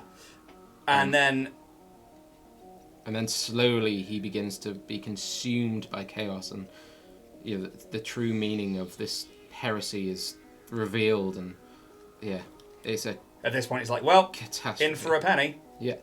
And I guess we have to quickly go over what happens next. Yes, and I guess this is what we're sort of leading to. So the Emperor his plan to get people into the Webways is shattered. Yeah. He cannot do that, maybe if he survives this next bit, and they can stop the forces of chaos coming into Earth through the Webway, and if they can stop Horus from killing him, then he can, because even though he's a perpetual, he can still be struck down. Yeah. As far as we know. And what we don't know is if he can rebirth. Like once he dies, can he then reincarnate basically? That's and we'll get to that. And I'm going to take a drink as well, because now we're getting to the point where we've got 20 minutes left, and I think that's a good time to be getting to the right bit. My throat is... I think that might be... Could be yours. Could be mine. We've got a lot of paintbrushes between us. It's fine. You can have it. Cool. Happy birthday. Thanks. The Emperor is he's stuck on the throne because it amplifies his psychic power to stop demons basically destroying the Earth. Yeah. Horus is like, ho, he's weak, he's vulnerable. Now I can get to him, because if he leaves that throne, the gods that I'm fighting for now will get through. Yeah. So I win. If I strike him down, I win. Yeah. So he makes his way to Earth, and people now know. Yeah. And Earth puts up a final defense. Yeah. And this is the Siege of Terror. So this is a whole... You have 20 minutes to talk about the Siege of Terror. And then... I don't know if I can do this. You've got this, you've got this. I'll try and at least get a lot across, the basics of. So, Horus gets to Terra, and he has loyalist factions at his back. He has finally reached Terra. It's a race against the clock to kill. So you say Horus has loyalist factions at his back. That means that he's got other legions to turn and... Well, the Ultramarines, they know they're on the way. The Dark on his back, chasing him down, but he's ahead of them. He's ahead of them, and he gets to Terra. He initiates this Siege of Terra, and the Earth is getting bombarded, and there are traitorous Primarchs working with Horus. It's just a siege. And he can't use exterminators because he needs stuff that's there. Yeah, he can't quite penetrate the shields. I think it's called the Aegis Shield, which is basically it's archaeotech.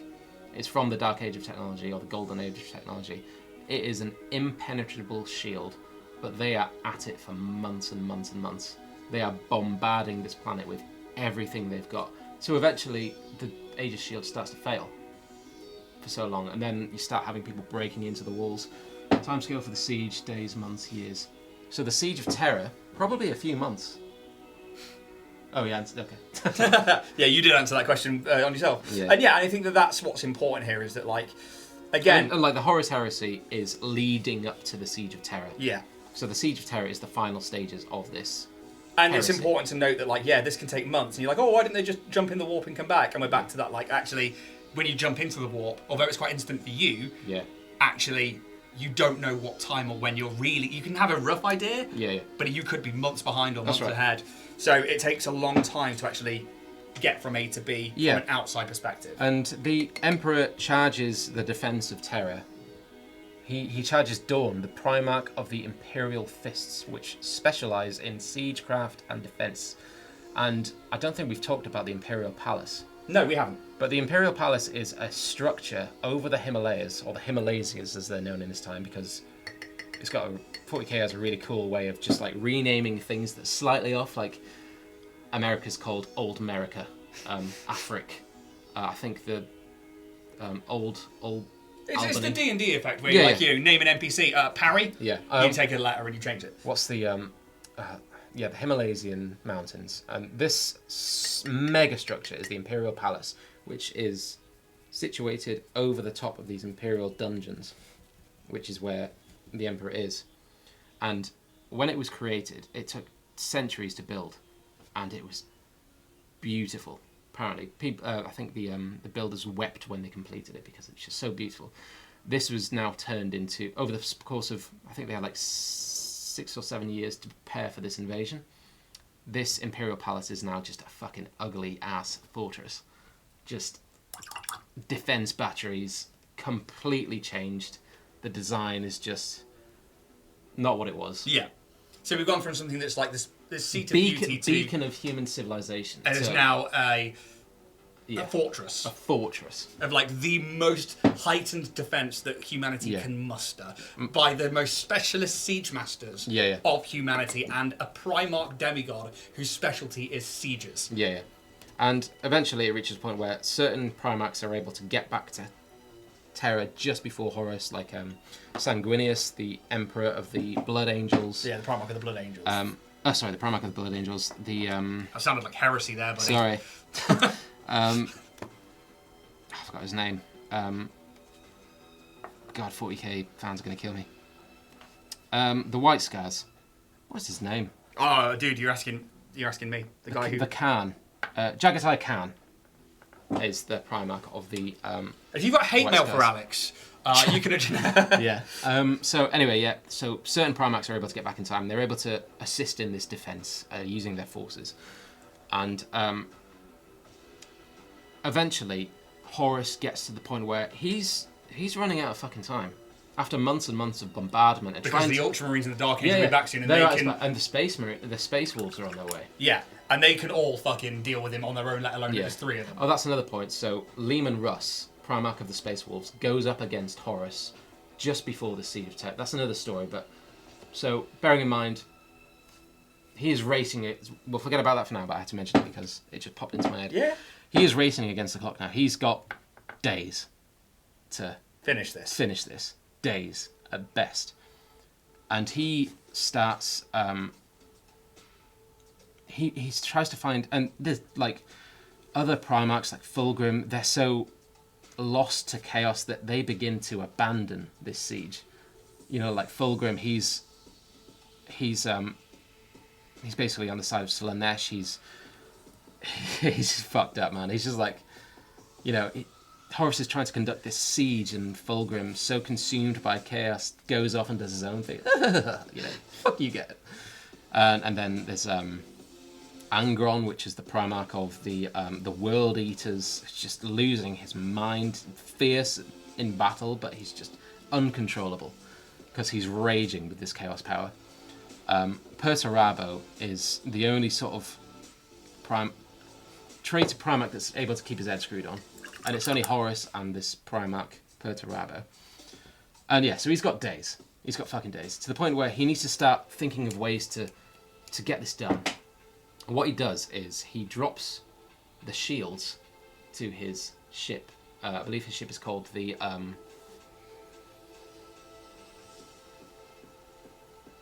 forgot what it's called.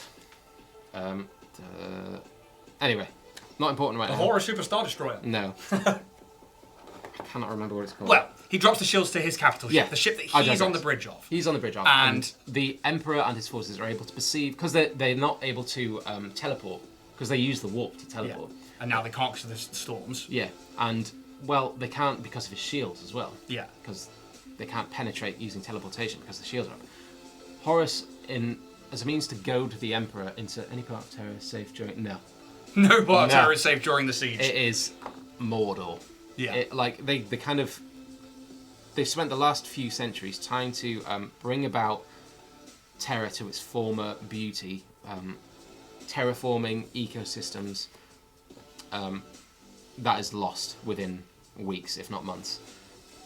It is a hellscape, and I think it's like the planet is bombarded so heavily that you have like streams of lava and volcanism, and it's just everything's just kicking off. So no, it's not safe at all unless you're under these shields. So, I digress. no, that's fine. That's fine. Answering questions is always good. Yeah. Horus drops the shields. And he's Horus drops the shields in a way to goad the Emperor into coming to him. So long story short, it's a case of... And why does drop Horus the want the fucking Emperor to come to him? Because he wants to kill the Emperor. And how's he going to do that? So if he were to kill the Emperor, bearing in mind he kind of loosely still believes he's in the right, but it's the Chaos Gods trying to slay the Emperor. Yeah. Because they don't want the Emperor leading humanity into this new golden age. And they've already given him the tools to do that. They've sort of said, here, hit him with this. Yeah, kill him with this. Yeah. So using the sort of the power of the Chaos Gods, he needs to kill the Emperor. He needs to slay the Emperor, and he, remember, he's the puppet of Chaos. So they want to slay the Emperor. They want to shut down this Webway project. They want to invade Terra. They want to destroy Terra and the species. They want to just use the human species as food. Souls within all that stuff. And I'm going to take a drink of water because that's fine. And so Horus drops the shields and he's like, "Come get me." Yeah. So bearing in mind the Emperor is trapped and he can't move. So this Malkador character, Malkador the Sigillite, he is extremely potent in terms of psychic abilities, second only to the Emperor. He's like, the Emperor is up here, he's like here, but that is a fucking, that's a lot. That is powerful. So he's the only one. He's the only individual who can just take the Emperor's place on the throne. On the throne, at least for a bit of time, whilst the Emperor, minuscule fraction, while the Emperor's got this chance to take on Horus. A couple of hours. Yeah. A couple of hours. And he does this, and he sacrifices himself. And this is a whole story. Yeah. And the way this is written is beautiful, and it's very tragic. But yeah, he volunteers to sit on this throne in place of the Emperor, so that the Emperor can once and for all go and deal with Horus. Yeah. And this happens, and yeah, it's just like, it's already, as soon as he sits down and he's hooked up to this chair, he is already struggling.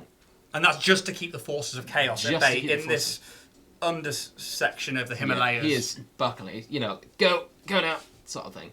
Anyway, so he does that. He sits on this golden throne and he keeps the forces of chaos at bay, so that the Emperor can just go and do this. So the Emperor goes there with, and this is the point in the heresy where we've only just got up to. I think there's one book to come out, and the next book to come out will go into the details of this situation. But we loosely believe what happens because that's the myth within the universe. So he needs to go and deal with Horus, and he takes his loyal custodies, Sanguinius, a chapter of the Blood Angels, goes with him, and he needs to kill Horus. And I'm digressing. Where am I going? So, like, if he kills Horus, yeah, then he only has to deal with the forces of chaos. He can sit on the throne, still rule, and be like, right, let's work out how we can fix this. So So yeah, is chaos generally That's a good unified or squabbling amongst itself? So largely, chaos is squabbling amongst itself. Oh, what do they call it? The ruinous powers is what you call the different chaos factions. They are largely warring with themselves because they each want like a hierarchy. They want to be in control of the warp. They want to be on top. But there are certain instances, such as this, where they can actually kill. They can join or band together to kill a threat, which is at this point the Emperor. So they do actually work together. This is one of the few situations where the forces of chaos are largely unified to a degree. So yeah, hope that answers your question. The Emperor goes with Sanguinius, the Primarch of the Blood Angels, and they enter Horus's ship. It is largely believed that Sanguinius, having this love still for his brother Horus, he finds Horus first. He's able to come across him first. And this, I'm going to have to gloss over this because the details aren't actually published yet. But this is the next Horus Heresy book.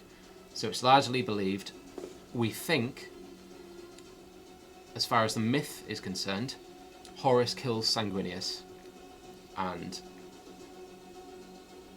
the Emperor comes across this scene and Sanguinius is there, dead on the floor, and he is about to face up to Horus. And this is a one-on-one. Yeah, so this is it. This is your primetime fight. This is your pay-per-view. Yeah. This is like, title fight. Yeah. Horus Yeah. trying to take over the Imperium of Man and become its leader, but being manipulated by the forces of evil. Yeah. Versus what we believe to be the good protagonist in Yeah. this instance, which we'll get to that. Yeah. So good versus evil, one-on-one, winner takes all. Yeah. So, where'd I go? Oh yeah, so he's having this one-on-one fight with Horus, and it's kind of 50-50 to a degree. And then Horus starts actually ending up on top. He's got the upper hand to this fight. And he gets to the point where he is actually, I think he's actually giving the Emperor a good beating. And I think at this point he's able to wound the Emperor. And this is with a blade that's been given to him by Chaos. Yeah, this is the, I think we didn't actually name them. They're called the Anathane, the Anathena. These are these chaos woven blades, the Primarch killers. He has one of these. With the power of chaos behind him, he is able to wound the Emperor to the extent where the Emperor is actually floored. And it gets to a point where the Emperor is just about to finish off... Horus is just about to finish off the Emperor. And someone, we don't yet know who, but someone stands in the way and denies Horus this chance. Doesn't deny him, just says, I guess stands there. No, don't do it. That kind of thing. We don't know who this is yet. This is to be revealed. Horus, he basically laughs at this. You puny ass fucking mortal. Get out my fucking way. And I think this person actually is like flayed by Horus's laughter. Just like, ha ha ha ha! My skin! Yeah. This laughter with the forces of chaos behind his persona. Everybody's like, As he laughs, this person is filleted, and this is a sacrifice. This is somebody standing up to Horus. In these few precious moments, the Emperor manages to regain just enough strength to stand up and take a good old swipe at Horus. And we believe that the Emperor was holding back. He was holding back his true might. The entire fight. The entire fight, he is holding back because he has... And we're going to have to talk about like how many people believe the Emperor was a shit dad and just, didn't know how to control his sons. But basically, he was holding back because he believed that Horus could still be... Or maybe the love for redeemed. his son. Or he still loved him, we don't know. Yeah, he's trying to... He can't... One of those moments where it's like, I'll fight you and this is kind of, I need to stop you, but at the same time, Yeah. you're my son. Yeah. I could never strike you down. It's one of those moments. It's like the Darth Vader Luke kind of thing going on here. He's holding back, but now he's like, nah, having witnessed... He's a wrong-un. Yeah, he's a wrong-un. Well, I've got to deal with that. Having witnessed what has just occurred to this baseline, at least we believe it's a baseline human, he's like, oh no, he's gone. He's fucking gone. He is See his lost. head go. See his head go. Yeah. Oh, he's got an arm. Yeah, he is. Okay. Oh, he's got an arm off! I'm no longer holding back. Nah, there's no saving this guy. So he, using this full potential might, takes a swipe at Horus and fucking annihilates him.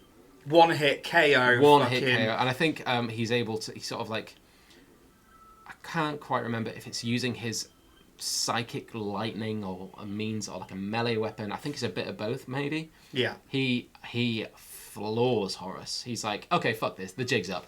Yeah. You know. He's like, ow! Yeah. And then just one hit, bang! Yeah. Is the Emperor ever not a complete badass? Well, we'll get to that. No, he ain't. He is always. Always. Even as a corpse. Yeah, even as a corpse. So, he strikes at Horus and he just one-hit KOs. Yeah. But he doesn't just kill him, does he? He doesn't just kill him. Horus, basically the Emperor has just taken a swipe at the Chaos Gods. He has wounded, or at least struck the Chaos Gods by means of striking Horus, because they are manipulating him through psychic power. They have the strings. He's the puppet. They're controlling the strings. In doing so, he severs the corruption that Horus is infested with by these Chaos Gods. They basically go, fuck me, you know. It's like saying no to a cat, you know. Yeah. No it. No, oh, fuck. You know. So this happens, and a very, very brief moment as these chaos entities are kind of backed off, Horus comes to, and he's understood what has happened, and he has this moment where he's just like, fuck. Oh fuck. He wakes up, he snaps out of it. Oh fuck, what have I done? Forgive me for all that stuff. Still perceiving Horus as a threat, because the Emperor believes that maybe the forces of chaos can manipulate him again. He's like, okay, not only do I have to kill Horus, I have to burn him from existence. I need to burn his soul from the warp. So he does this. And it's kind of like that. I don't know if it's like a physical sort of thing, or if it's, you know, the scene in the Avengers where the Tesseract with Red Skull. When he clicks his fingers and everybody's sort of like... Oh, you mean the snap? Yeah. Yeah. And everybody's... I think it's kind of like a moment like that. I think he might still be there in physical, but if not, it's kind of like this. Yeah. So Horus dies and is vanquished on a warp level and on a physical real space level. Can never return. Can never return. Can never be... He's gone. Using the Emperor using his psychic might... At full power, erases him. Right. Erases him. Yeah. And as this happens, the forces of chaos lose their grip on this. Not only Horus, but this fight. All these all these traitorous forces. They are abandoned by these chaos forces, granting them new abilities. These honed ferocity, you know, that kind of stuff, right? So they're just largely left like, oh fuck. They snap out of it as well a little bit, and you know, they're still traitors and they still believe in the cause, but they no longer have the upper hand. Sanguinius has a very interesting character that as he dies, he creates this psychic feedback loop that feeds into his genetic sons, his blood angels, who are still on the ground. And they just go into a blood frenzy. And they annihilate the remaining chaos forces. Wow. Yeah. That's cool. And then the next phase, I believe, straight after the Horus heresy, I believe it's called the Scouring. Yeah. Anyway, before we get into that, so the Emperor has killed Horus. We're winning, you know. It's looking good, okay. The Emperor is still wounded. Yes. And they need to return him. But he can't heal. Something's wrong. Something's wrong. He can't... Well, at least he can, but he needs to get back to the throne now. Yeah, and that's to stop the forces of chaos while they've got this moment. Yeah. Because poor Malcador is currently just about holding it, and he's not going to survive much longer. He is... There are gouges of wounds in the flesh of Malcador trying to hold the... And he's only using his mind. Yeah. But the force of chaos trying to get through it is so potent that he's a fucking mess. Yeah. He is open wounds, lashes. It's like being tortured while trying to do your job. Yeah. It's just like, ah! So one way or another, the Emperor is taken back to this golden throne, and this is where you see the state of Malkador, and they have to hook the Emperor back up to this throne. This machine, this so amplification. That he can carry on keeping the forces of chaos at bay. So in doing so, they somehow get they disconnect Horus. So many names going from my head. Malkador. They disconnect Malkador, and as Malkador is disconnected, the Emperor is reconnected to this golden throne. The last gesture or action of Malkador, this ancient human with these like potent psychic abilities, the Emperor's best mate, using his last strength, he gives the Emperor his psychic essence, and then he turns into fucking ash. Yeah. He is gone. And I think that the Emperor's last conscious vision is seeing his best mate, Malkador the Sigillite, turning to ash at his feet. Yeah. Now, the Emperor is reconnected to this golden throne. So much focus and energy and psychic potency is required to keep the forces of chaos at bay. He can't heal himself. Yeah. He's focused so much on this. He's stuck now. He's wounded. He can't get off. Yeah, he's trapped. He can't get off the throne and heal himself. Give it an hour or two. He can't heal himself. He's trapped. So even if he gets up in 5 seconds, with nobody like Malkador, who was a strong nobody around like Malkador. Then Chaos is like, we're in. Bang, let's go. So he has to stay there. He has to stay there. Basically die and rot, and his physical form disappears. Physical form disappears, but his psychic potency is still... Which takes us back to, is he a god? Is he an old one? Is he one of these beings that was so godlike that we don't actually know who he is? Yeah. Is he human? Is he not? But he cannot leave that throne or else Earth will fall. Yeah. And although some people believe that we need to let him die so that he can then reform and reheal and stuff. Yeah. If they were to take him off that throne, humanity is ended. And that is it. Chaos will take everything. Yeah. And his plan to save humanity, which is his end plan, is gone in the blink of an eye. It's gone in the blink of an eye. However, and this is where we get up to the current narrative. So now, fast forward 10,000 years. He's been stuck there. 10,000 years as a corpse emperor. His psychic potency is still there, holding the forces of chaos back, but he's just a corpse. Yeah. He is a fucking corpse. And the Imperium has spiraled into this superstitious, fanatically religious extremist... Everyone doesn't trust everyone because of the heresy.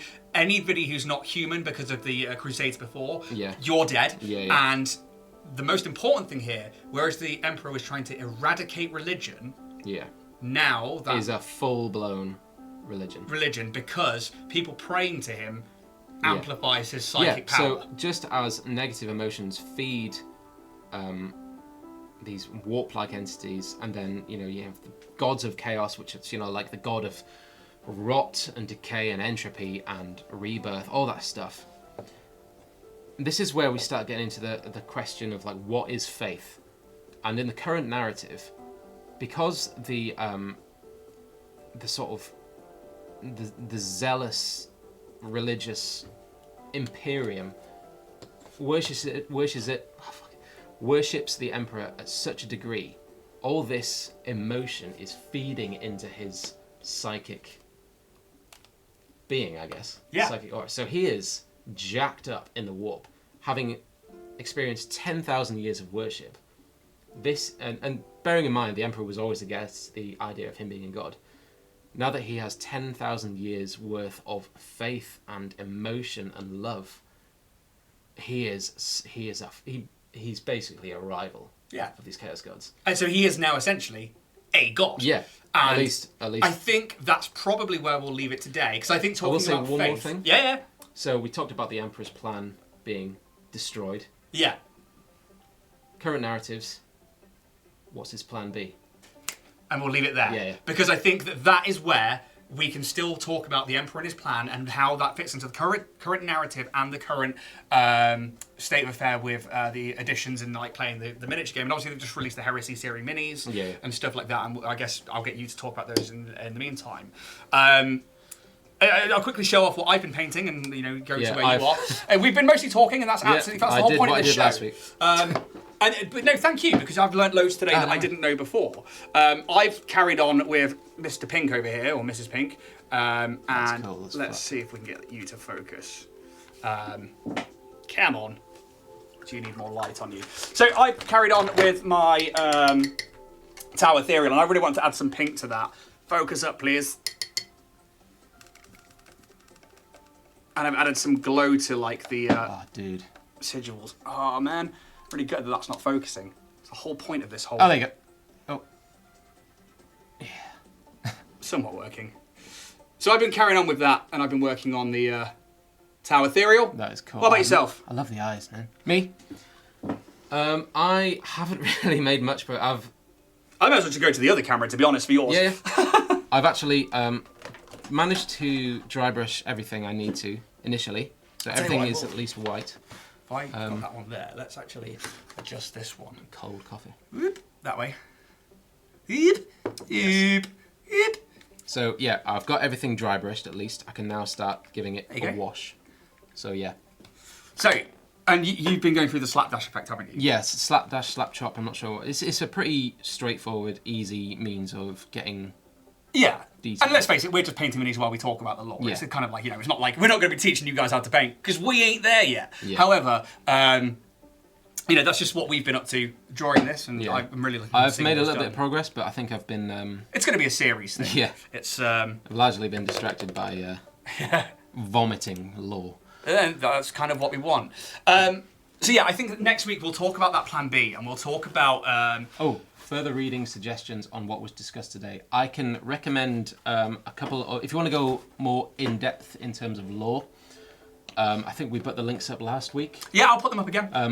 Luton, Luton09 is the name. So go on YouTube and type in Luton, and this guy is just a scholar. That's where I got my base understanding of everything from, because you sent me some videos a good year ago now. Yeah. And I watched a few of them and then was like, I want you to tell me this. Yeah. And so that's why we're doing this show. Yeah. And, if you want, he goes into more detail. He'll do. But he'll also give you books, and he'll give you like, I got this from this book, and this is a direct quote. And in all fairness, I'm not going to read the books. No. And I need somebody like you to tell me what's going on. Yeah. And because 62 books is very daunting. 62, 67, how many are they on for the Heresy? I think they're in the 60s, the mid-60s at least. Yeah. And that's... it's taken me the best part of 2 years, and I've been doing the Audible thing. And that's cool that they're on Audible. Yeah. Very cool. I mean, hey, Audible, if you're listening and you want to sponsor the show. Yeah. Just saying. I might listen to them if you give us an Audible sponsor. But right now, we're officially not sponsored by Audible. Yeah. Officially not sponsored. So Luton is, and I do separate videos on the Emperor and go into more detail about that. Yes. Adeptus Ridiculous, 2 guys... One guy not really, like yourself, not really new to 40k. A dumbass, you can say that, it's fine. No, don't. His mate is very knowledgeable on this. It's kind of like, I hope that you guys are listening to the lore and just being like, fuck off. That's insane. It's basically one guy telling the other guy and the other guy's reaction. It's really cool. Yeah. Because you can kind of see the sort of reaction and feel the excitement of this person being fed this lore. Nice. It's just really entertaining. So that's Adeptus Ridiculous, and the other one is Luton, and that's where I'd go next. And I guess if people are going to get hold of the books, where can they get them? So there's the Audible. If you type in 40k, it will give you pretty much most of the library. Some more coffee, my boy. I would love some more coffee. So Audible, because it's the Black Library or something? The Black Library is Games Workshop Publishing. I think so. I think that's right. Or Audible. Maybe the first Horus Heresy book is a good place to start, because that gives you kind of a feel for what is happening. I know the first line from that. It's like, I was there the day that Horus slew the Emperor. Yeah, that's it. Yeah. I know So it kind of like, it gives you this narrative whilst feeding you the history of the universe. It's really cool. The Dark Imperium is the sort of the more current narrative, where it's the Primarchs are beginning to make a reappearance, and yeah, so I'd start with Heresy, man. It's cool. Yeah. Sorry, I'm just sorting out the stream manager. My apologies. That's all right. Yeah, so I think that that'd be a good place to try. And next week we'll carry on with the Emperor's Plan B, and I guess it's how humanity then carries on now that the beacon is sort of like now back in place, but also like their main instruction, their narrow path that has been set for them is now gone. Yeah. How do they follow the Emperor's plan now that he's not vocally there to tell them what to do? And how do religion now become that's that important to what we see? I mean, we see it on the minis, especially things like the Dark Angels and stuff like that, where they've got all of this like religious and I've forgotten the word ecclesiarchical type right. You know, scrolls and church, ribbons like, and church like candles, Gothic all like architecture. Yeah, and how does that become such a staple for an anti-religious Plan B, he's fucking dead. He's not. Tell you, his psychic awakening is still in the warp. It's still there. He is an extremely potent being. Yeah. He just largely exists in the warp now as energy. And I think, so we'll talk about how, like, people then misinterpret his will and how these loyalist Marines and factions, either with or without their Primarchs, which we'll get to that. We need to talk about other factions as well, because like, there's a lot. Ultramarines, like Robo Gilliman's about still. Who knew his dad, who knew that he was hyper anti-religion, and is now like, well, I'm in charge of the Imperium of Man, and everyone's kind of religious, and I've got to let that slide. That's a whole other story. And it's same with the Lion coming back. Oh, the Lion. Who I know is like, you were pretty excited about that mini being released. Yeah. And they went from being this loyalist faction that obviously were again anti-religious and stuff, and is now like hyper-religion. Yeah. That's like their main thing. Yeah. And oh boy. Yeah. Oh boy. So we'll talk about how that all comes about and the plan moving forward. And I think that'll be the next episode. Yeah. We might need another episode after that to keep talking about the Emperor of Man. And then we'll start moving on to other factions. But if there's anything you guys would like to see, let us know either here in chat, in the comments, send Alex messages to his private address. And, you know, he'll come up with what he wants the next episode to be. But I think Plan B, the Emperor's Plan B, is next. Cool. So until then, I think we're going to try and raid into probably into Dragon School Studios as they're streaming right now. But until next time, thanks for tuning in. Thank you very much. Hope you enjoyed it. Where can people find you, by the way, Alex? Because we haven't talked about that. I've got a very modest Instagram page, adeptus.pizza. Nice. And that's just me and my minis. It's fun, and you might see some of our D&D stuff on there too every now and again. Yeah. I'm, as always, Ian the Dragonborn Bard. You can find me at Dragonborn Bard, or at the Dragonborn Bard, or at Dragonborn Industries on most social platforms. Guys, thanks so much, and we will see you. Hope you enjoyed it. Thank you very much. Next Monday? Peace. Next Monday? Can't do Monday. Possibly Tuesday. Cool. Yeah. Works for me. Cheers! Sweet. Bye! Bye.